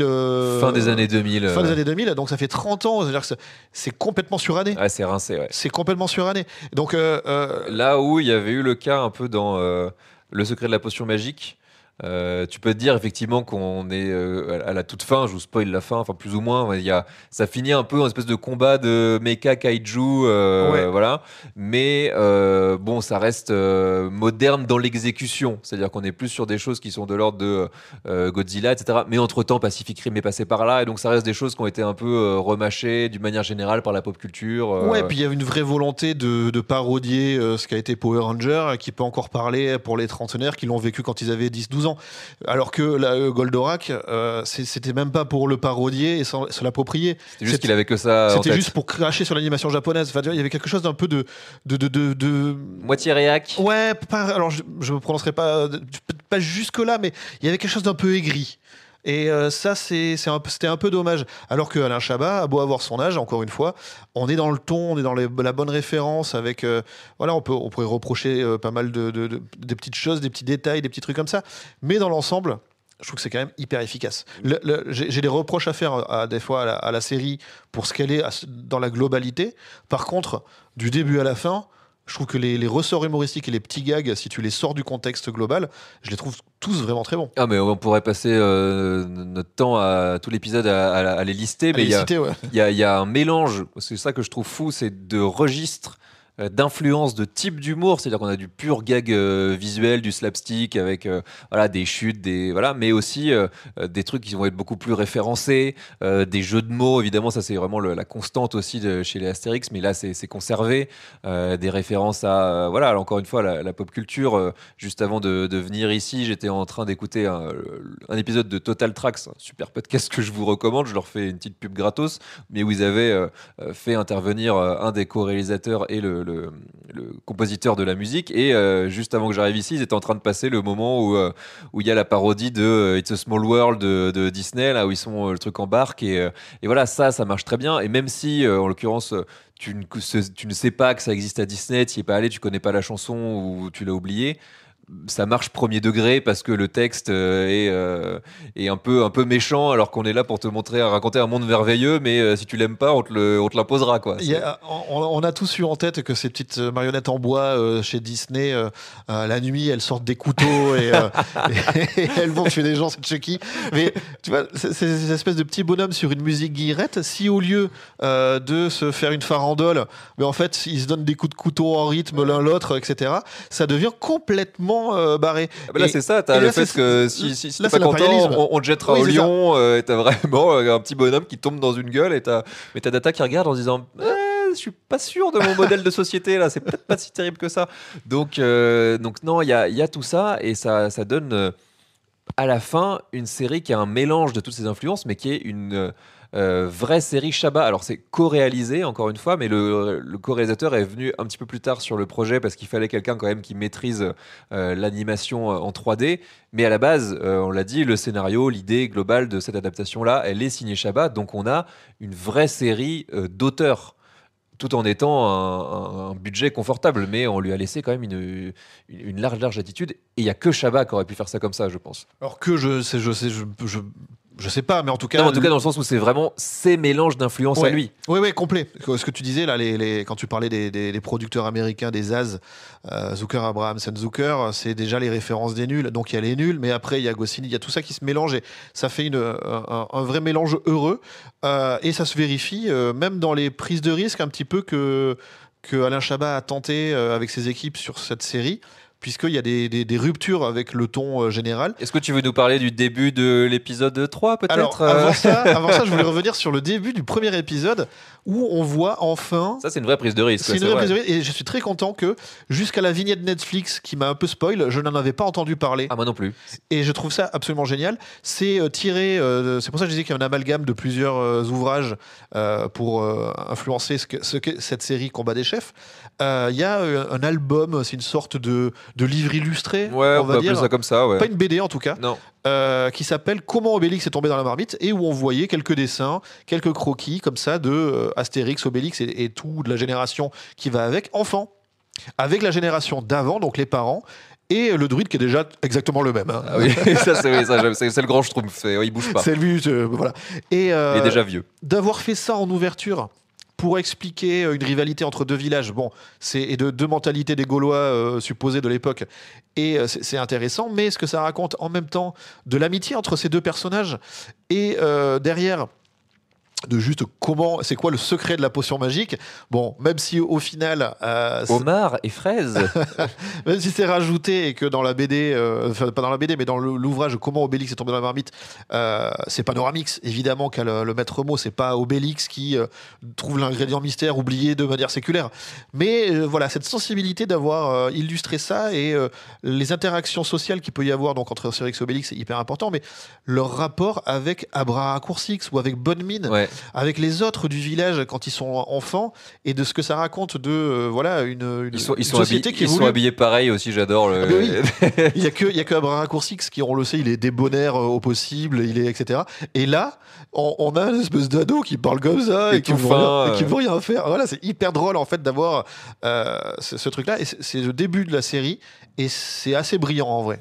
C'est vrai que c'est là où on peut rebondir sur le fait pourquoi la série et comment la série se présente et se prévaut en tant que série. C'est pour moi là, cet épisode 1, c'est vraiment la note d'intention, c'est-à-dire qu'on a dès le début de la bagarre, des baffes, la potion magique, avec une séquence, tu l'as dit, avec des onomatopées, un truc qu'on retrouvera pas d'ailleurs dans le reste de la série, mais qui est pour rendre hommage aussi à la BD tout de suite, avec des arrière-plans, des grands aplats de couleurs, enfin vraiment un truc très très pop, vraiment pour... Tu sens qu'il y a aussi la volonté de parler à un public qui potentiellement ne le connaît pas. Et c'est vrai que, j'y reviendrai un petit peu plus tard, mais pour le coup, Astérix n'a jamais vraiment pris aux États-Unis. Alors que là, c'est une sortie vraiment mondiale en même temps, qui est quand même marketée comme, je pense, un événement un petit peu partout. Donc on a ça. Il y a le fait que voilà, ils tapent sur des Romains, ils ont une potion magique, et on y va à fond dans le côté visuel. Avec une bande-son absolument génialissime, mais qui est très moderne. Alors moderne dans le sens où c'est pas des musiques traditionnelles gauloises ou celtiques. Ça c'est un truc peut-être dont je suis moins fan. Ah ouais, le côté jazzy, un peu comme ça. En tout cas, de la bande son postmoderne, tu vois, où on te rajoute, là c'est du Harry Belafonte sur le moment où il y a la baston. Là, je sens un petit peu, pour moi, je disais qu'Alain Chabat, on lui a laissé le champ libre. Là, pour moi, je peux me tromper, je sens un peu l'intervention de Netflix en disant on va rajouter, tu vois, un truc un peu de jukebox. Et parce qu'il y a d'autres chansons qui interviennent à d'autres moments. Elles sont pas toutes heureuses, mais quand ça marche, ça marche. Il y a Blackstrobe, ou je sais plus si c'est ou George Thorogood, au moment où A plus Bégalix arrive, où il y a un truc un peu rock, voilà. Ça m'a rappelé un peu les moins bons moments de Super Mario Bros où on te met du AC/DC, Bonnie Tyler, tu vois ce que je veux dire. Mais autant j'avais trouvé ça cliché sur le Mario et pas adapté. Là, je trouvais que ça se prêtait dans le sens où on est sur une parenthèse, on n'est pas dans l'histoire même, tu vois, c'est vraiment un petit... c'est comme quand Tarantino, il dit, vous ne connaissez pas tel personnage, et c'est une pastille, quoi, c'est une virgule pour appuyer un propos. Ouais, bon, c'est vraiment un micro-truc. Moi, je crois que c'est peut-être ce qui sort un petit peu du cadre d'Astérix, mais c'est vraiment histoire de pinailler. Toujours est-il que ça fonctionne, je pense, dans le cadre de cette scène-là, et encore une fois, pour ouvrir ce qu'est Astérix au grand public. Et ensuite, on a effectivement ce qui sera quand même au cœur de la série, hein, vraiment la relation entre Astérix et Obélix. Là où peut-être que dans certains films live récents, notamment, on a l'impression qu'ils sont complètement au second plan, ou qu'ils savent pas quoi en dire, ils se mettent un peu sur la tronche parce que histoire d'eux. Mais là, on a véritablement un arc avec un espèce de traumatisme originel d'Obélix qui est pétrifié d'être parlé en public, avec un Astérix qui est là pour le seconder, et qu'ils ont toujours été vraiment comme, comme des frères l'un pour l'autre, et qui s'aideront jusqu'au bout, qui trouve sa résolution à la fin. Donc vraiment, c'est en soi, en ça, l'écriture, elle est top. Et puis, présenter au grand public aussi, qui ne connaîtrait pas encore une fois l'histoire, Obélix, la potion magique, comment ça fonctionne. Et juste ce dernier plan de l'épisode où Panoramix rentre, puis ressort, et là, tu revois le passage du temps, et que tu reviens dans le récit au présent. Ça, pareil, j'ai trouvé ça une bonne idée de mise en scène, qui n'est pas un gag, qui est vraiment une excellente idée de mise en scène, qui fonctionne très très bien en clôture d'épisode, quoi. Par contre, en running gag, on a le papa du chef, l'ancien chef, oui, qui lui est vraiment en mode à la cool, tout va bien. Ouais. Même si le ciel leur tombe sur la tronche, tout va juste. Il a à chaque fois une remarque. Il a tort tout le temps. C'est pas grave, c'est pas comme s'il pleuvait. Et là, il va pleuvoir. Tu vois, on est à ce niveau le climat, ça, c'est un truc qui changera jamais. Ouais, Ou alors, non, c'est quoi? Oui, bien sûr, évidemment qu'il faut investir à Pompéi dans l'immobilier. C'est vraiment c'est porteur. Et puis, vous trouverez jamais tel truc. Et au moment où il dit, il a à peine fini sa phrase, que hop, il le trouve. Le trouve. Le mec qui est à côté de la plaque 100% du temps. Et c'est le même avec les cheveux gris. Hein. Ouais. Et pour le coup, ça marche très très bien. Et je sais pas si lui, je m'en souviens pas. Autant les parents d'Obélix, je m'en souvenais du c'est un ajout illustré, pour le coup. Et ça fonctionne assez bien. Et lui, il est encore là, alors que les autres, on sent que les générations font que à l'époque, on vivait pas très vieux. Sauf Panoramix. Oui, et puis peut-être que la conquête romaine est passée. D'ailleurs, oui, il dit aussi, les Romains, non, c'est bon, faut pas s'inquiéter, quoi. C'est vraiment, c'est un non-sujet. Mais est-ce que peut-être, alors vraiment, histoire de peut-être sur le point un petit peu négatif, mais c'est une question que je me pose. Est-ce que t'as ressenti ça parfois, trop de rêves, tu la rêves, tu sais, le côté où il y en a tellement, un peu le côté avalanche de gags, ou un peu, tu vois, la façon les nuls, on met un petit peu tout, il y en a un peu plus, je vous le mets quand même, et puis on fera le tri au passage, ou est-ce que globalement ils ont vraiment extrait la substantifique moelle, et que tout est à niveau, quoi. Moi, j'ai pas eu de problème avec cette surenchère. Alors encore, c'est peut-être parce que je suis habitué justement à tous ces films, toute cette logique-là, etc. Donc c'est pas quelque chose qui m'a posé un problème. Il y a des trucs qui m'ont posé des problèmes, mais pas l'enchaînement de gags, même si ils font pas toujours mouche tous. Mais dans l'ensemble, ça n'a pas été un problème pour moi en tout cas. Moi, il y a eu des petits moments où il y a tellement de renvois à plein de choses, des gags, des caméos. Il y a parfois le truc un peu des voix, et je savais qu'il y avait une histoire avec le fait qu'il y a beaucoup de personnes extrêmement connues. Et c'est vrai que parfois, j'étais en train de me dire, lui, c'est qui? Puis je vais aller voir. Et j'avais du mal des fois à me sortir de l'idée de c'est qui cette voix, je la connais, machin. Mais c'est peut-être parce que justement, j'avais été peut-être un peu victime de la com ou quoi, où je savais qu'il y avait un casting débordant. Et quand tu mets Jamel Debbouze pour faire un personnage que tu vois vraiment dans une scène et qui disparaît ensuite, bon, ok, effectivement, je comprends la ref à Cléopâtre, mais est-ce que c'est bien nécessaire? Est-ce que ça... Il y a des moments où peut-être ça m'a un petit peu sorti du récit, quoi. C'est pas tant le fait d'essayer de les rechercher qui m'a posé un problème, c'est que par eux-mêmes, certains personnages assez importants, j'entendais vraiment les personnages, les comédiens connus. Typiquement Panoramix. Moi, c'est un problème, ouais. On peut en parler du doublage. Je pense qu'on a globalement des bonnes choses à en dire, mais je suis comme toi. Il y a vraiment des choses très bien. Moi, je trouve que Chabat, ça marche. Je sais que toi, t'es pas hyper d'accord, mais moi, même Obélix, j'ai pris mon mal. Pour moi, personne ne battra jamais Pierre Tornade. Ouais, voilà. Alors, on ne les a pas cités, mais voilà, dans les premiers Astérix, c'est vraiment Roger Carrel qui a fait Qui la joue voix Astérix. d'Astérix jusqu'en 2014, je crois, jusqu'au Domaine des Dieux. Ouais. Et Pierre Tornade, qui a fait une période plus courte parce qu'il est décédé plus tôt, je crois. Ouais. Mais qui est quand même la voix caverneuse par excellence. Puis le mec qui s'appelle Pierre Tornade, quoi. Ça envoie, quoi. Et donc voilà, après, sur ce Gilles Lelouch qui campe Obélix, moi ça va, j'en ai pris mon fait et j'ai pas de problème majeur. Je trouve qu'il est même plutôt juste la plupart du temps, mais vraiment j'ai un problème, moi, typiquement, avec Panoramix. Thierry Lhermitte. C'est pas que Thierry Lhermitte est un mauvais acteur, loin de là. Ce que je dis, c'est qu'il a une voix très très très identifiable. Ouais. C'est ce que mon acolyte Gauthier de Originals disait quand nous on avait un petit peu débriefé la série. Mais au-delà de ça, vous en avez parlé dans un épisode. Oui, bien sûr, à la sortie. Mais au-delà de ça, ce qui me pose problème, c'est que je trouve qu'il a une voix, malgré son âge, qui est encore une voix d'homme d'âge mûr et pas quelqu'un de vieillissant. Et pour moi, la voix de Panoramix, c'est déjà une voix un peu plus âgée dans le timbre, dans l'intonation.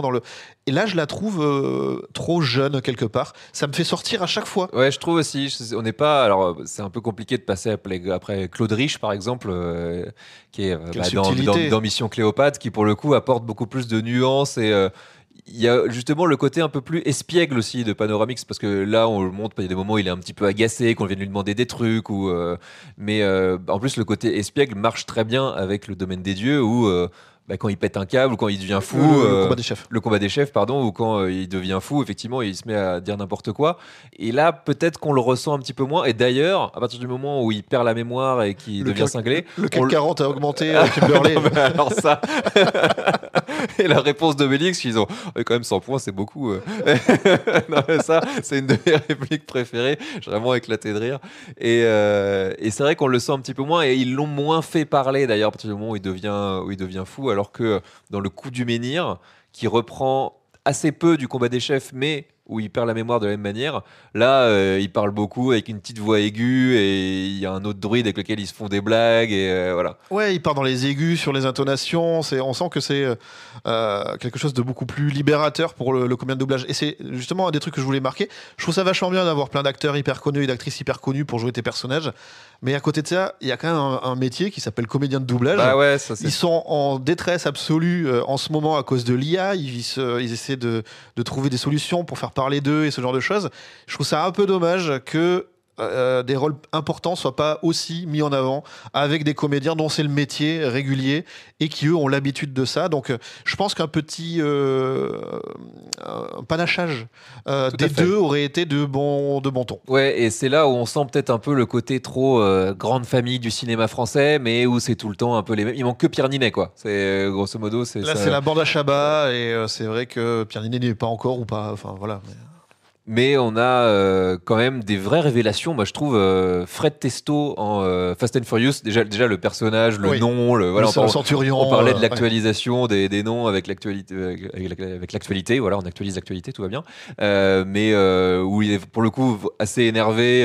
Bon, il fait des blagues qu'il raconte 18 fois, mais de se dire que c'est Fred Testo qui part dans un registre hyper différent de ce qu'on connaît. Là, pour moi, ça c'est une vraie réussite. Il s'efface derrière ce personnage. Complètement. C'est ce qu'on demande à ce genre de... Ce qui n'est pas forcément le cas de tout le monde dans cette série, je trouve. Lafitte en César est très bien. Oui, aussi. Pareil, moi, des fois, je peux le trouver un peu excessif ou le voir un peu trop, etc. Il prend pas le... Ça aurait pu être un risque pour lui de cabotiner un peu parce que César n'a pas tant de scènes ni de répliques que ça. Ouais, mais il est bien. Mais justement, il en fait pas trop pour faire exister le personnage, ça suffit. Et y a Jérôme Commandeur. Jérôme Commandeur est absolument impérial. Voilà, il joue la maman de César, César Mouter, qui est un personnage exécrable, abominable, qui est jamais satisfaite, etc. Et on sent que qui est tout le temps à pointer du doigt dans les côtes, là où ça fait mal, auprès de son fils, qui est censé être quand même l'empereur romain, etc. Et ce qui est très très très très fort, c'est qu'il y a quand même, on se moque pas des personnages tout le temps. Faut pas s'arrêter à ça parce qu'il y a vraiment quelque chose de plus fort derrière.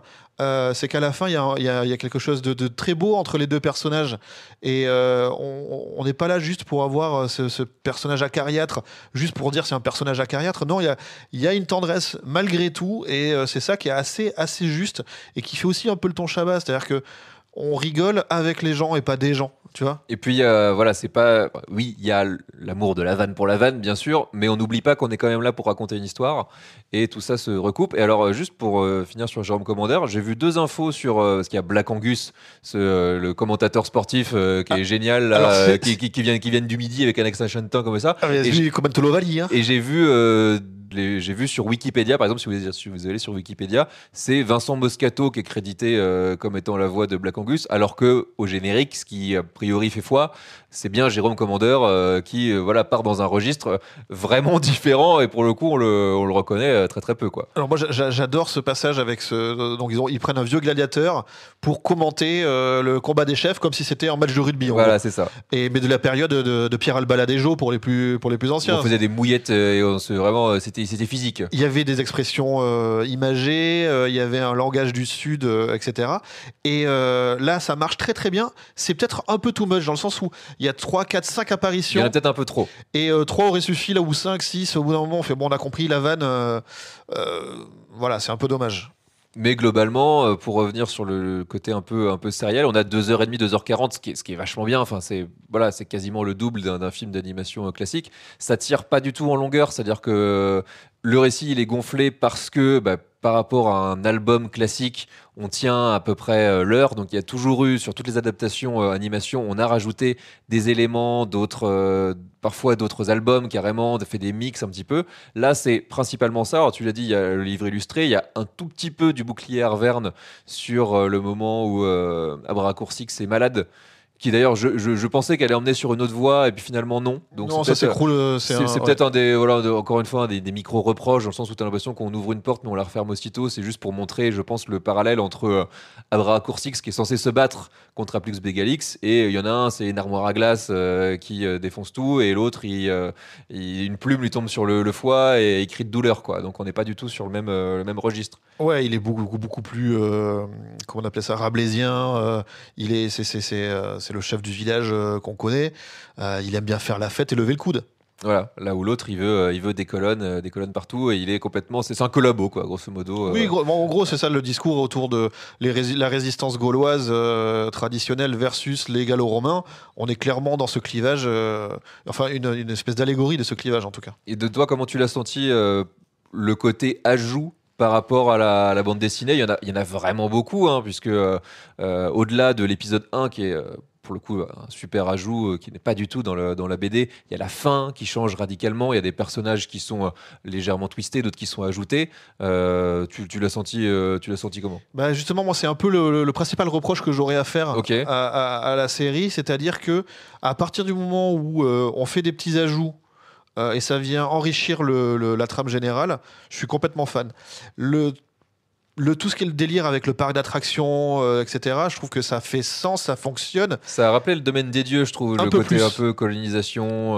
Ouais. On défriche, il y a tout un passage où tu comprends qu'ils défrichent une grosse partie de la forêt pour construire ça. Et du coup, il y a des gimmicks que je trouvais évidents qui n'ont pas eu lieu, genre Idéfix qui pleure quand on arrache un arbre. Oui. Il y a le Romain qui normalement vient espionner, il est dans un petit arbre. Lui, ça c'est je l'avais oublié, mais quand j'ai revu des planches ou des trucs de la BD, c'est quasiment un de mes meilleurs personnages préférés de la BD. Il y a un hibou qui tombe amoureux de lui et qui le suit partout. C'est ça. Et là, c'est un peu dommage que ça y soit pas. Et à côté de ça, on blinde avec je trouve. Alors, c'est là où je me dis oui, mais le marché international qui a besoin d'avoir un final un peu waouh. Attention, hein, ça n'empêche pas qu'il y a des choses qui sont très bien dans ce que ça propose, mais un peu comme quand on adaptait Game of Thrones, c'est qu'on n'avait plus le support général. Je trouve que c'est un peu moins abouti dans le sens où les personnages se télétransportent d'un côté à l'autre. 10 Gaulois sans potion magique versus une phalange entière de Romains qui tiennent la durée. Il y avait moyen de trouver des torsions à ces scènes-là de manière à ce qu'elles soient plus crédibles. Et c'est là où je trouve qu'il y a des facilités sur la fin ou des trucs qui viennent se télescoper. Donc c'est là où moi je décroche un peu. Mais par contre, il y a des rajouts qui sont absolument grandioses. Ouais, on va finir par en parler, rassurez-vous, mais je te rejoins sur le côté un petit peu la fin. Je trouve que quelle que soit la version, le renversement de Panoramix, parce qu'au bout d'un moment, il faut bien qu'il retrouve la mémoire et qu'il fasse de la poursuite magique et qu'il se tape contre les Romains, c'est quand même un petit peu la formule. Que ce soit dans la BD, dans le coup du menhir, dans celui-là, je trouve que la résolution est jamais complètement au niveau. Dans le coup du menhir, il faisait un concours de potions avec l'autre druide qui était devenu cinglé et Qui n'est pas dans la. qui n'est pas donc qui a été remplacé par Apotica dans celui-ci, qui est pour le coup un ajout assez sympa parce que ça donne lieu à déjà une super blague. Je suis goth, ça marche super bien. Elle est dans son espèce de marais de Dagoba là, et puis une séance de psychanalyse entre Astérix et Obélix qui renforce le côté amitié contrariée, etc. Donc tout ça est vraiment s'imbrique super bien encore une fois, mais on perd le druide cinglé qui faisait des concours de potions où il devenait violet, rouge. À la place, on l'a avec Potus. Le romain. Voilà. Et justement, je trouve qu'on aurait pu avoir les deux, avoir ce druide et en plus Apotica qui aurait pu venir pour essayer à son tour de trouver une solution avec une autre méthodologie que juste celle des druides. Tu vois, c'était intéressant justement d'avoir un renversement. Tu vois, il y a un petit manque quelque part. Et ça devient, voilà, juste à la fin, enfin sur toute la fin, elle sert vraiment juste de ressort comique où on a juste pour faire une ref à Pulp Fiction, et il y a quand même cette très bonne scène où tu penses qu'ils sont en train de faire la montagne russe avec les bras en l'air.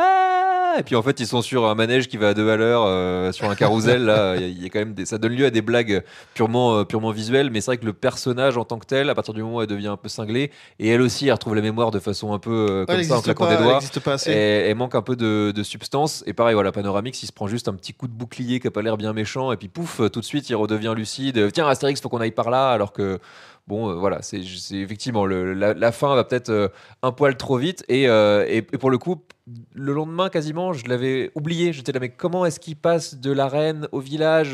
J'avais un peu perdu le fil. Ouais, bah, c'est ça, c'est un moment le village se fait quand même écraser sous les catapultes, les pierres, le feu, etc. Et puis au final, bon, tout va bien, hein. Comme d'habitude, ça se finit par un banquet, mais il y a des, comme tu dis, il y a des revirements qui sont un peu rapides. Metadata, je veux bien qu'elle prône la modernité et qu'elle soit saoulée par le patriarcat de l'Empire romain et familial, et etc., etc. Mais jamais tu crois qu'une romaine confirmée change de camp.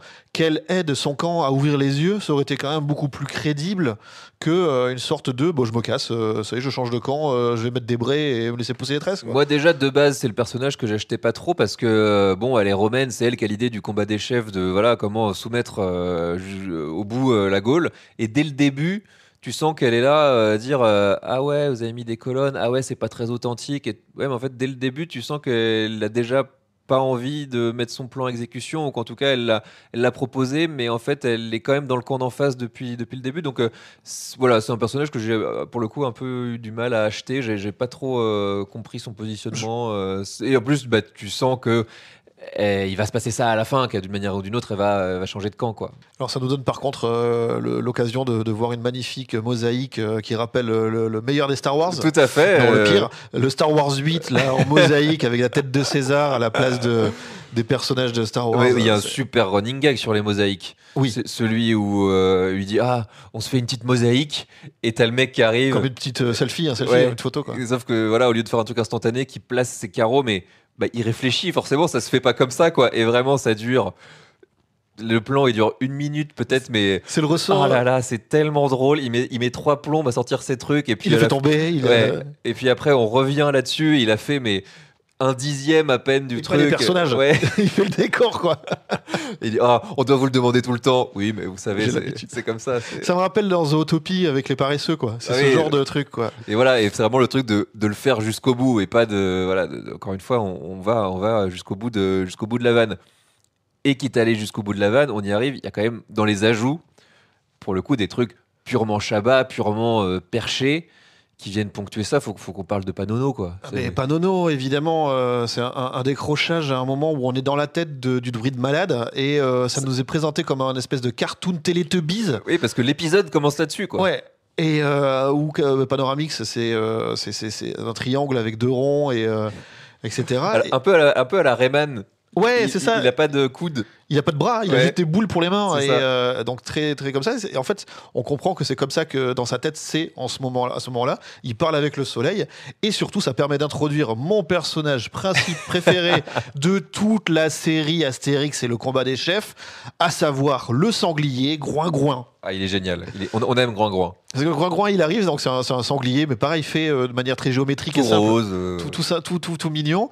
Et évidemment, c'est comme le complexe de D2R2. Tu vois, c'est que les gens lui parlent, lui, il répond juste oui, et les gens lui répondent ah bon, d'accord. Et alors, elle est où, Madame Arbre? Oui, voilà. Et Groin-Groin, voilà, qui danse avec Panoramix et le soleil et Madame Arbre. C'est complètement con et c'est plein d'acide, hein, là, clairement. Ah oui, Et- ouais, ça part vraiment dans un délire 60s, 70s. Les couleurs et tout, c'est génial. Et moi, c'est vraiment voilà, ce personnage, je le trouve exceptionnel. J'aurais aimé qu'il y en ait plus. Et notamment, apparemment, il faut rester jusqu'à la fin du générique. Je l'ai pas fait. Mais il y a le retour des sangliers, il y a des trucs comme ça. Effectivement, Parce que c'est quand même l'un des deux sangliers qui sont au début et qui sont dans la loupe et tout ça, quoi. c'est ça, ouais, c'est curieux de l'avoir mis là, tu fais bien d'en parler, parce que si vous restez jusqu'à la fin, tant que vous n'avez pas de toute façon le petit carré sur Netflix qui apparaît pour vous proposer du contenu en plus, c'est qu'a priori il y a quelque chose derrière, mais je trouve ça un peu bizarre de l'avoir mis là et pas de l'avoir mis justement vraiment séparément. Il y a un petit court-métrage pour le coup en 2D façon un peu Bip Bip et Coyote, quoi, c'est-à-dire que c'est deux sangliers qui veulent aller... Don Groin-Groin. Don Groin-Groin. Excuse-moi, hein, mais après, on le cite pas, on le cite pas. C'est et pas puis n'importe bon, quel ça- sanglier, effectivement, qui veulent aller cambrioler le potager du village, Du village, ouais. où il y a, je sais plus, des oies. Il y a une oie de combat. Ouais. Il y a une oie qui fait la sécurité. C'est un peu comme dans les Looney Tunes et tous ces trucs-là, Oui. où on a le chien et il y a toujours Tom et Jerry à côté. Mais voilà, l'oie, elle a le rôle du chien.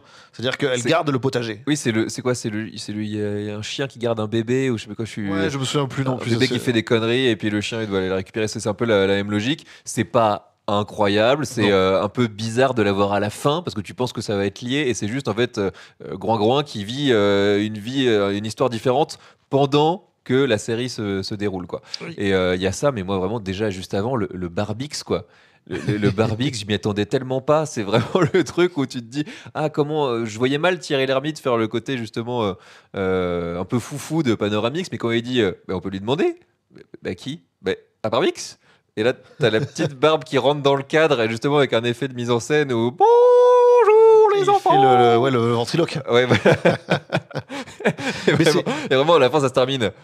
Ah oui, là, on est vraiment dans la merde. Où ça va être compliqué. Avec Chabat qui fait, je crois, la voix de Barbix, ou je sais plus qui fait la voix de Barbix, mais Chabat fait plusieurs voix aussi dans la série. Et... Mais c'est aussi nul que les gants des Publius Tucru, quoi. Ouais.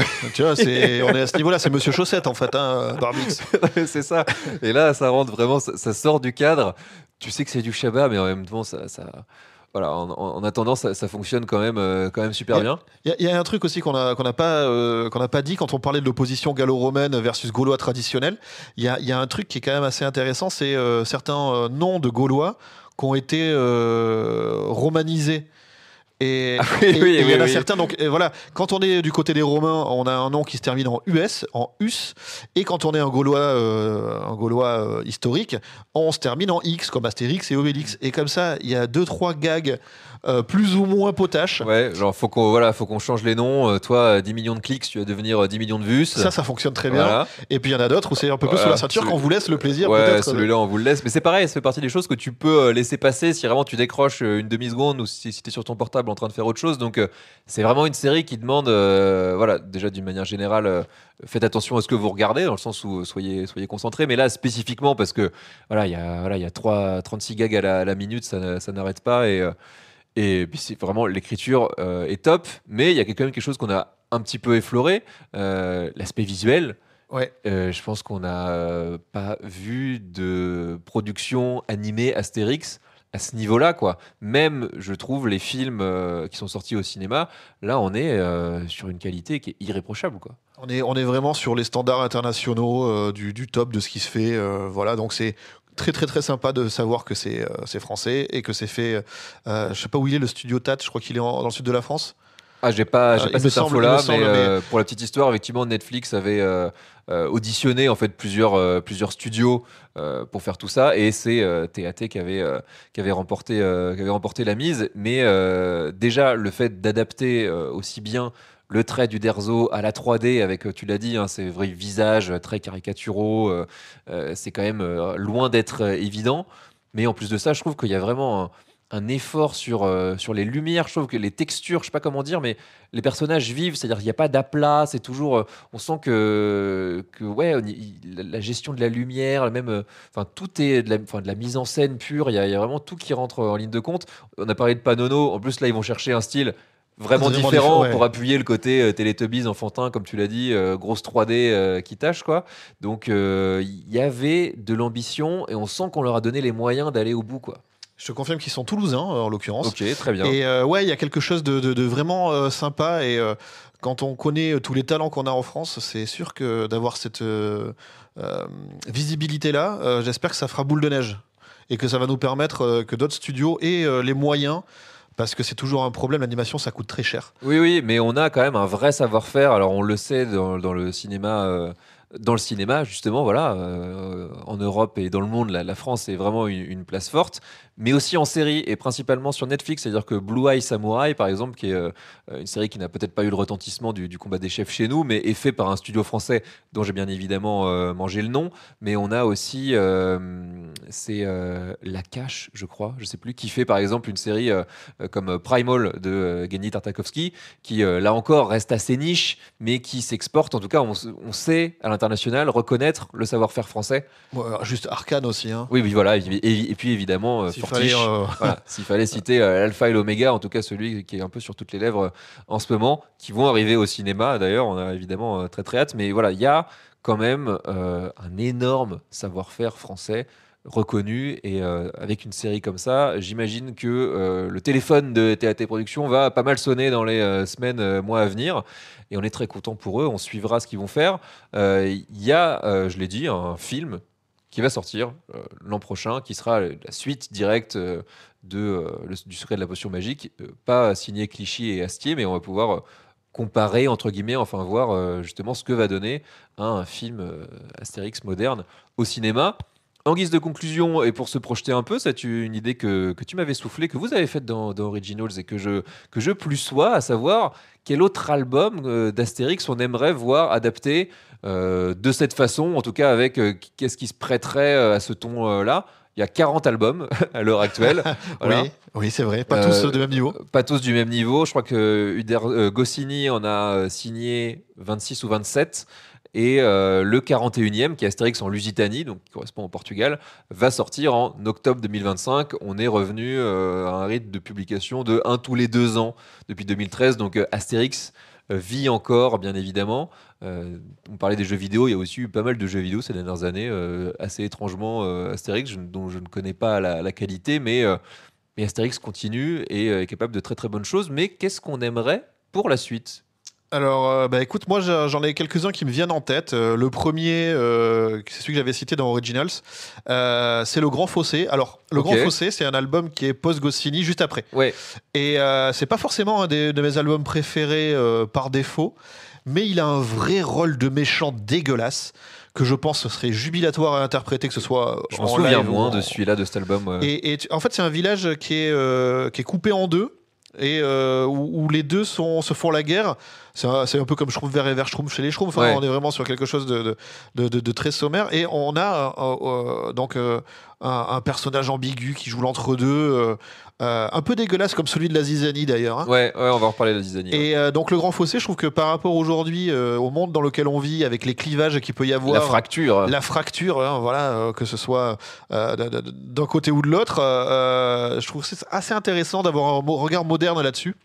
Ça, c'est la première idée que j'avais. Très bon choix, c'est vrai, j'avais pas pensé. Et le deuxième, c'est que on est dans une période où quand même nos institutions sont un peu chahutées, ce genre de choses. Et je me disais que de renforcer l'esprit de l'Europe à travers... alors moi, j'ai un faible pour En Hispanie, parce que le petit garçon Pépé Crouton, c'est le sosie de mon grand frère quand il était petit, que je vois sur les photos. Génial. Et il paraît que ce truc-là de faire la gueule en croisant les bras et qui retient sa respiration jusqu'à ce qu'il obtienne ce qu'il veut, il y avait quelque chose aussi de ça. Donc j'ai grandi avec cet imaginaire, donc j'aimerais bien voir ça. J'aime bien la culture espagnole au global, mais j'aurais pu te citer Astérix et les Goths, avec justement voir ce qu'on peut faire avec les Allemands. De plus moderniser la relation franco-allemande, elle est quand même hyper intéressante à analyser son évolution. Alors j'ai appris ça, mais Astérix est énorme en Allemagne. Voilà. C'est-à-dire que sur les premiers films qui marchaient déjà très très bien en France, ça faisait au début le double, voire le triple d'entrées en Allemagne. C'est monstrueux. Bah voilà, donc je pensais à ça, parce que si on va chercher les Belges, j'ai peur qu'on soit dans la facilité. Alors, ça dépend qui serait derrière, mais de la facilité de la blague belge, etc. Sûr que Astérix chez les Belges fait par Danny Boone, bon, peut-être pas. Ouais, mais par contre, imagine-le un peu déconnectière avec du François Damiens, tu vois, tous ces gens-là qui pourraient venir, tous les artistes et les comédiens et comédiennes belges qu'on a qui pourraient venir. Willy Lanners, Benoît Poelvoorde. Il y a un truc à creuser. Et tu vois, peut-être de renverser, que ce soit plutôt peut-être les Belges qui se foutent un peu des Français, peut-être un peu l'esprit OSS. C'est-à-dire que on est les pires au milieu des nuls, mais on est les pires surtout. Tu vois, c'est ça le truc qui serait intéressant. Ce qui est d'ailleurs l'esprit Goscinny, qui avait été taxé au début un peu de franchouillardise, voire pas de xénophobie, mais un peu de mettre un peu la France au centre. Il avait un regard justement au contraire assez juste sur ce qui est, en tout cas sur c'est juste caricatural, mais sur la vision de l'étranger qu'ont les Français, en tout cas de nos voisins principalement, quoi. L'idée, c'était quand même de se moquer. C'était pas de dire là-bas ils sont comme ça, c'est plus de dire c'est comme ça que nous Français on les imagine, avec la litanie de clichés qui s'ensuit rien qu'au niveau des noms, quoi. C'était la vision justement, oui, comme tu le disais, un peu colonialiste du Français moyen de l'époque, qui était parodié, c'est-à-dire qu'on devait établir le cliché pour mieux le déconstruire derrière. On n'est pas sur Tintin en Congo, quoi. Voilà, c'est typiquement, quoi. Quand même. Donc voilà, moi c'est un peu ça que j'avais en tête sur les adaptations potentielles. C'est l'esprit que j'aime bien de tout ça. Ouais, moi j'en ai sélectionné 3 parce que c'est vraiment des albums que j'aime beaucoup. Alors le Domaine des Dieux, je pense, est peut-être pas mon préféré. C'est peut-être comme toi, jour pair et jour impair, quoi. C'est difficile de se décider, mais je l'aime beaucoup. Je suis peut-être pas complètement satisfait de l'adaptation par rapport à ça, mais j'en ai sélectionné plusieurs parce qu'il y a une distinction à faire dans les Astérix entre les albums de village et les albums de voyage. C'est vrai. Et pour le coup, voilà, le Combat des chefs, c'est un pur album de village, même si on voyage un tout petit peu. Et en l'occurrence, moi, il y en a 2 comme ça que j'aime beaucoup. C'est Astérix Légionnaire, où pour le coup, il part en Afrique pour sauver le futur mari de Falbala, je crois. Et il s'enrôle dans l'armée. Tragicomics. Avec ce personnage de Drill Sergeant un peu ouais, voilà, de sergent, de sergent instructeur qui est face à parce que c'est la légion étrangère, quoi. Avec il y a Astérix, mais il y a aussi des Goths, il y a des Numides, il y a des Égyptiens, et ils ont tous leur façon de faire, et lui il est complètement désemparé parce que c'est à l'encontre, il n'y en a aucun qui fonctionne de la manière dont il voudrait à la romaine, mais tous s'entendent trop bien. Ouais, voilà, et ils sont tous potes, et lui il est là à faire que de pleurer avec ce running gag de il est amoureux. Enfin voilà, c'est un album qui me fait rire, mais surtout que la façon dont les cases sont dessinées pour les nationalités, c'est que par exemple les Goths ils parlent en cyrillique, enfin pas en cyrillique mais en... C'est des traits effectivement beaucoup plus droits. Voilà, les Égyptiens ils sont en hiéroglyphes, ouais. Et en général il y a quelqu'un qui traduit à côté. Voilà, il y a des jeux sur la forme même des BD, enfin des bulles. Donc tu parlais de voilà, le grand fossé, où c'est le côté effectivement la fracture à l'intérieur du pays. Là c'est plus le côté qu'est-ce qui nous rassemble, et finalement différentes cultures, mais on peut s'entendre, on parle pas la même langue, on se comprend pas, mais on arrive à trouver quelque chose de commun à l'intérieur d'un récit hyper drôle où on doit quand même sauver quelqu'un avec voilà, ce Romain là-dedans. Enfin voilà, c'est un album que j'adore. Et pour l'album de village, il y a la Zizanie. Oui. que j'adore avec c'est Détritus qui vient foutre la merde avec ces cases qui petit à petit se verdissent quand voilà, les villageois finissent par se liguer un peu les uns les autres, à s'énerver, et vraiment semer la discorde au sein du village de façon vraiment pernicieuse, avec rien que dans le design, tu parlais justement de ça dans ton questionnaire. Tu le vois, tu sais que ça va pas être un gros bras, voilà, mais que le mec va s'infiltrer et va essayer de diffuser ses idées perfides. Exactement, c'est ça, c'est Grima façon Astérix, et j'adore cet album. Mais je pense que mon préféré par-dessus tout cela, c'est Le Tour de Gaulle. Et oui. Où alors là, voilà, c'est la litanie de clichés, mais à l'échelle française. Les régions. Alors peut-être que c'est pas celui qui s'adapterait le mieux, parce que c'est peut-être pas forcément le moment mais en tout cas, il y a l'idée de pointer du doigt quand même ce qui fait notre pays. Et vraiment, pareil, les blagues n'en finissent pas dans celui-là, de traverser les régions. Voilà, c'est vraiment un album que j'aime par-dessus tout. J'ai juste la blague de l'amphore avec le cidre, donne-moi-en un pour combattre les Romains. Et il fait brut, et il sort une amphore de cidre brut pour balancer le bouchon dans la tête des Romains. Voilà, il y a des trucs comme ça qui les traite de brut derrière. Voilà, c'est ça. Mais oui, il faut aller jusqu'au bout. Mais c'est vrai qu'il s'y prête très bien. Et en plus, il peut aller faire des échos, aller piocher dans Astérix en Corse. Tu vois, aller piocher. Même ça, tu peux élargir. Chez les Helvètes, on peut aller. Tu vois, ce tour de Gaulle peut devenir un petit tour d'Europe peut-être. C'est ça. Et là, tu connais pas, c'est quoi les producteurs qui disaient au début, on a une idée là. On a trouvé une idée. On a un début de quelque chose. Ouais, non, carrément. Donc voilà. Alain, si tu nous écoutes, on peut réfléchir. Notre prix est modique, mais sera ferme. Donc voilà. Est-ce qu'on peut dire que globalement on aime le combat des chefs? Oui, il faut pas se priver. Évidemment, il y a des choses qu'on aurait aimé différentes, mais quand on comprend pourquoi elles ont été faites, et en l'occurrence, elles viennent pas perturber tout ce qu'il y a de bien. Donc, non, pas du tout. Voilà, moi c'est un grand oui, je le conseille. Si je veux lui mettre une notation, elle serait pas. Je suis pas. J'ai vu des articles dithyrambiques. On va y arriver. Ouais. Bon, j'en suis pas là, mais en tout cas, je le conseille vivement. On retrouve quelque chose de cette nostalgie de la grande époque Astérix. Ouais. C'est vachement bien. Carrément, faites-vous plaisir. Vous pouvez y aller les yeux fermés. 1, 2, 3, 4.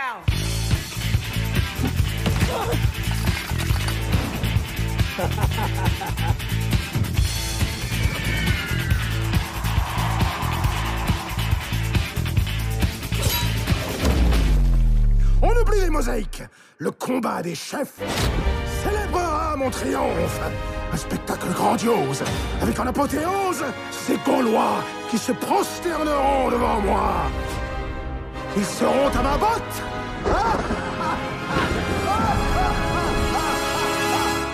J'adore.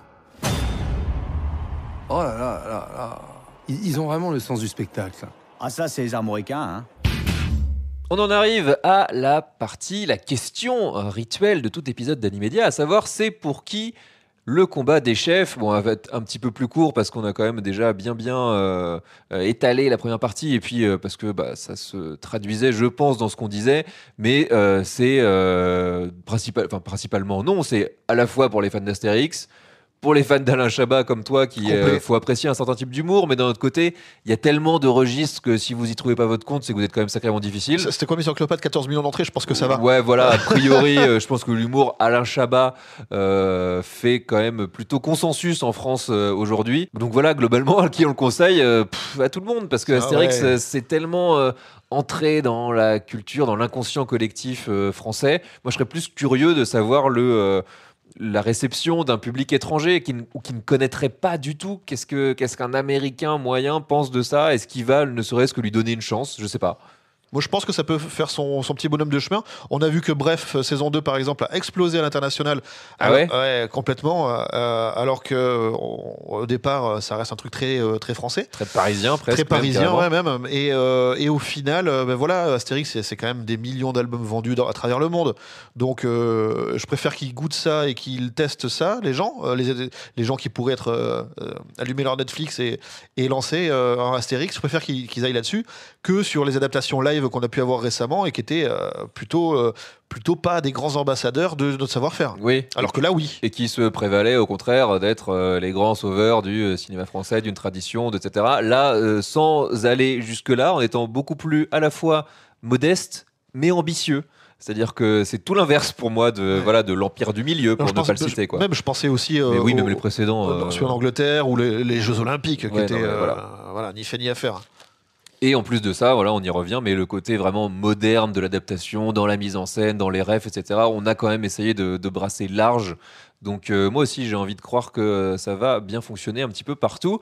Est-ce qu'on aurait une ou deux recommandations en plus pour ceux qui auraient aimé le combat des chefs? Alors, évidemment. Parce que c'est le moment où on parle. Ouais. Je vais vite fait faire les autres. Il y a d'autres Astérix que moi je trouve très bons. Évidemment, le Cléopâtre. Il n'y a pas que le Mission Cléopâtre, il y a aussi le dessin animé avec le Punigal Arsenic. Oui, avec le lion de Cléopâtre. Avec le lion de Cléopâtre. Avec le dessin animé Astérix, même s'il est des années 60, fin des années 60, je crois. Ça reste absolument un incontournable pour moi. Alors c'est sûr qu'en termes de rythme et d'animation, faut se mouiller un petit peu la nuque, hein. Ça a quand même bientôt 60 ans, donc Oui. voilà. Et surtout que la production de l'époque était, il y a eu des histoires de production qui étaient un peu complexes et de droit et de tout ça. Moi, j'ai beaucoup aimé les Bretons. Tu disais tout à l'heure que c'était pas un truc pour toi.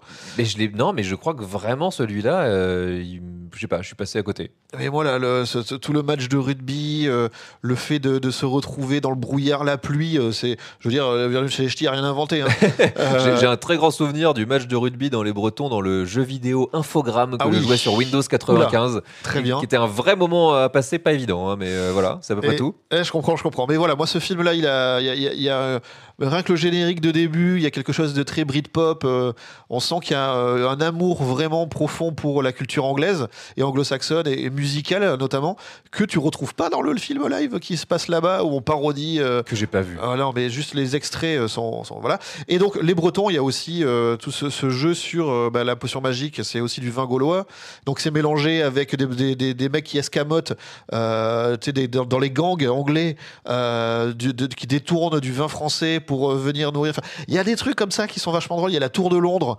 C'est un épisode d'escape de prison à mourir de rire où les deux ils se cherchent dans la prison. Donc ils rentrent, ils ressortent, ils rentrent, ils ressortent.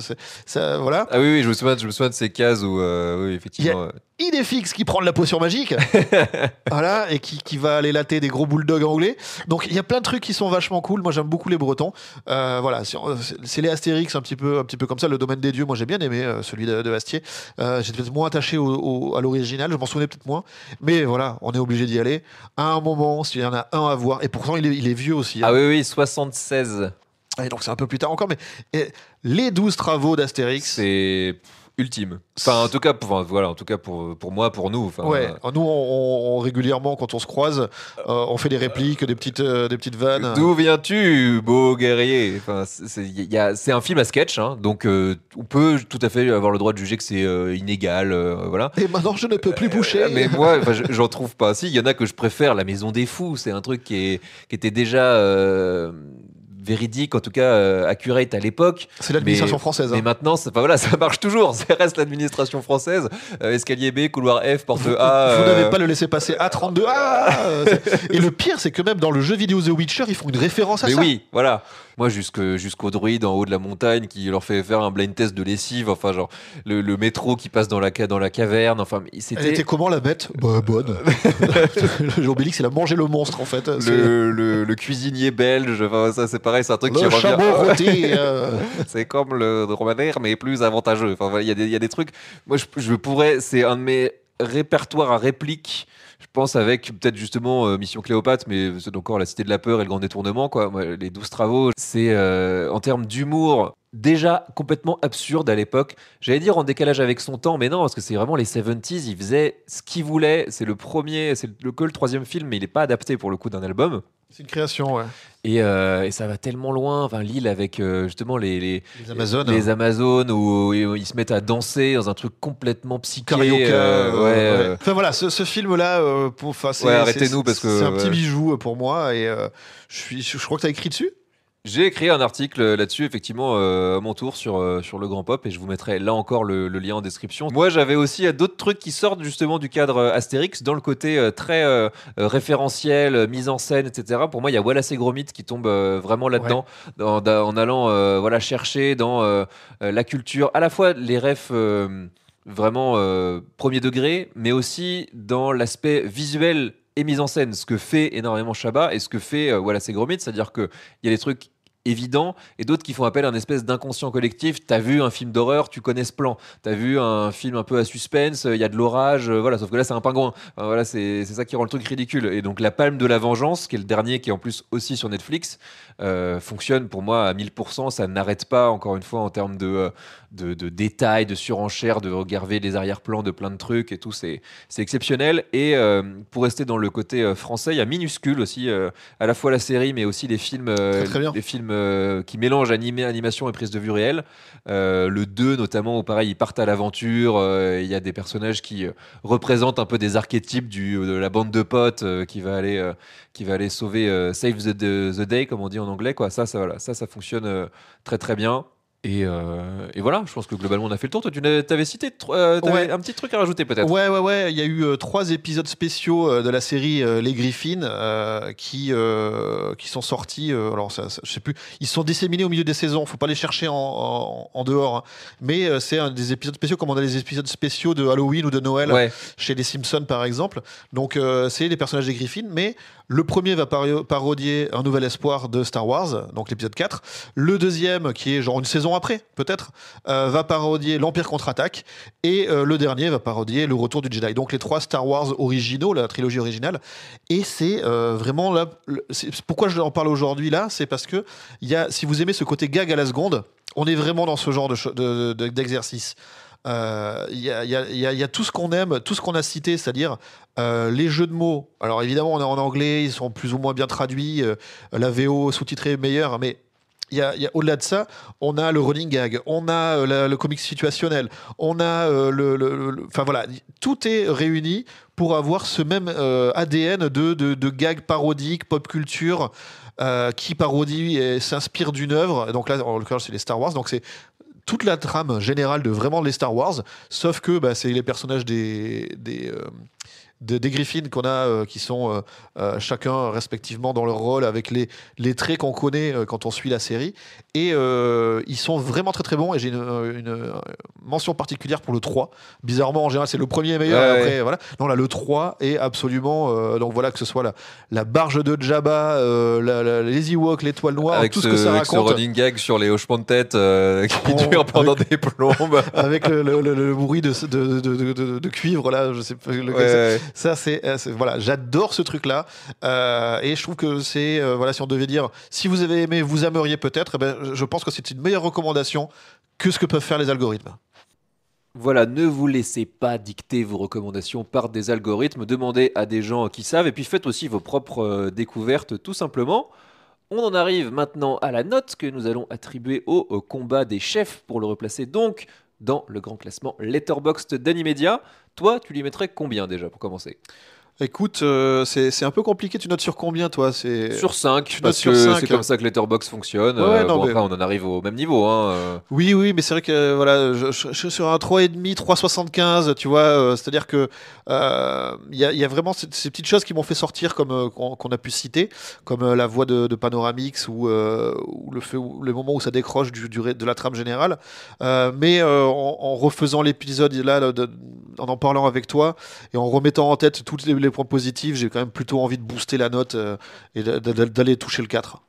Ouais, c'est la note que je lui ai décernée aussi parce que effectivement il y a des petites choses, voilà, on l'a déjà cité, qui viennent légèrement entacher, mais en tout cas le souvenir et surtout l'impression que j'en ai eu sur le moment en fait, parce que c'est après coup que je me suis rendu compte notamment de toutes les différences avec la BD, et il y en a vraiment vraiment beaucoup. Pour arriver à 2h30 de toute façon il faut sortir de ça.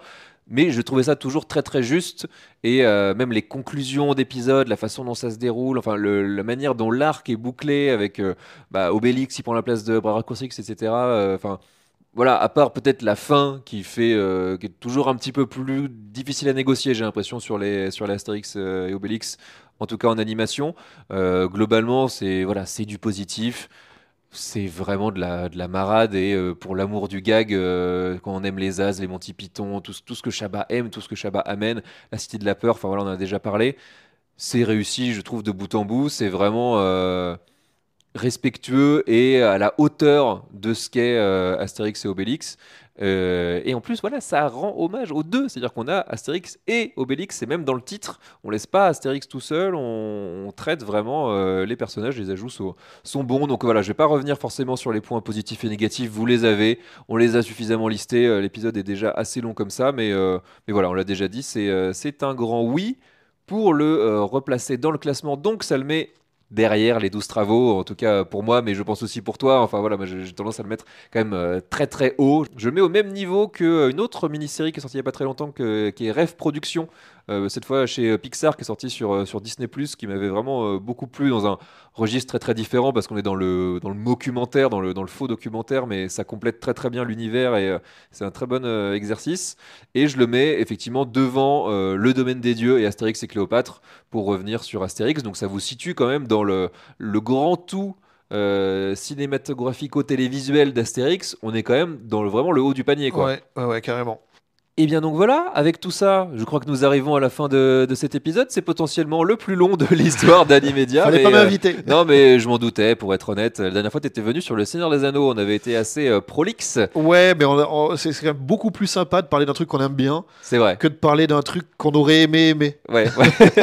Ouais, non, là on n'a vraiment pas eu besoin de se retenir et je pense que vous l'avez entendu dans nos voix tout au long de l'épisode. Donc bien merci beaucoup d'avoir été là, pour ton enthousiasme et puis pour m'avoir ouvert tes portes pour pouvoir enregistrer cet épisode dans les meilleures conditions. Où est-ce qu'on peut te retrouver sur les internets, mon bon Menro ? Écoute, c'est facile, hein. Menro, c'est M-E-N-R-A-W, c'est mon pseudo sur tous les réseaux sociaux, voilà, c'est facile. C'est un pseudo assez atypique pour qu'on me l'ait pas piqué trop. Ouais, t'as bien de la chance. Ouais. Ah là, j'ai pas d'underscore ou de trucs comme ça, mais ça c'est pour me suivre à moi, mais après, évidemment, on peut suivre ce que je fais, et ce que je fais avec Gauthier Jorgensen, qui est journaliste cinéma, c'est le podcast Originals. Tout à fait, que j'écoute, j'allais dire religieusement chaque semaine, mais là, avec mes vacances, j'en ai quand même un bon paquet de retard, donc il faut que je fasse mes devoirs. Ce n'est que 40 minutes qui sont dispo tous les vendredis à 17h et où on revient sur l'actualité de toutes les exclusivités de plateformes, donc Netflix, Disney+, Apple, HBO Max, tout ça. Et pour le trouver, c'est Originals Media sur toutes vos plateformes de podcast. Et voilà, ça paraît tous les vendredis en fin de journée et c'est top pour avoir des bonnes recos pour le week-end, à la fois des sorties et puis du fond de catalogue pour rattraper des choses ou voilà, aiguiser un petit peu votre curiosité. De notre côté, du côté d'Animedia, eh bien voilà, c'est pareil, c'est Animedia sur tous les réseaux, sur toutes les plateformes de podcast, évidemment, Apple Podcast, Deezer, Spotify, Podcast Addict, tout ce que vous voulez. Pensez bien à vous abonner et puis à laisser un maximum d'étoiles, c'est hyper important, d'autant que voilà, là, le podcast s'est arrêté pendant un petit mois, donc il faut faire remonter tout ça dans les algorithmes. Un petit commentaire aussi, et puis d'ailleurs si vous voulez papoter, eh bien c'est sur Blue Sky et Instagram principalement @Animedia Podcast. Je ne sais pas encore de quoi je vais vous parler dans les prochains épisodes. De toute façon, il y a Annecy qui va arriver très très vite mi-juin, où là vous aurez le droit carrément à un épisode par jour. J'aurai bien évidemment le temps de vous en reparler d'ici là. En attendant, eh bien, il me reste plus qu'une chose à faire, c'est de te remercier une dernière fois, Menro, et puis de vous dire à la prochaine à tous. Ciao. Merci beaucoup, ciao.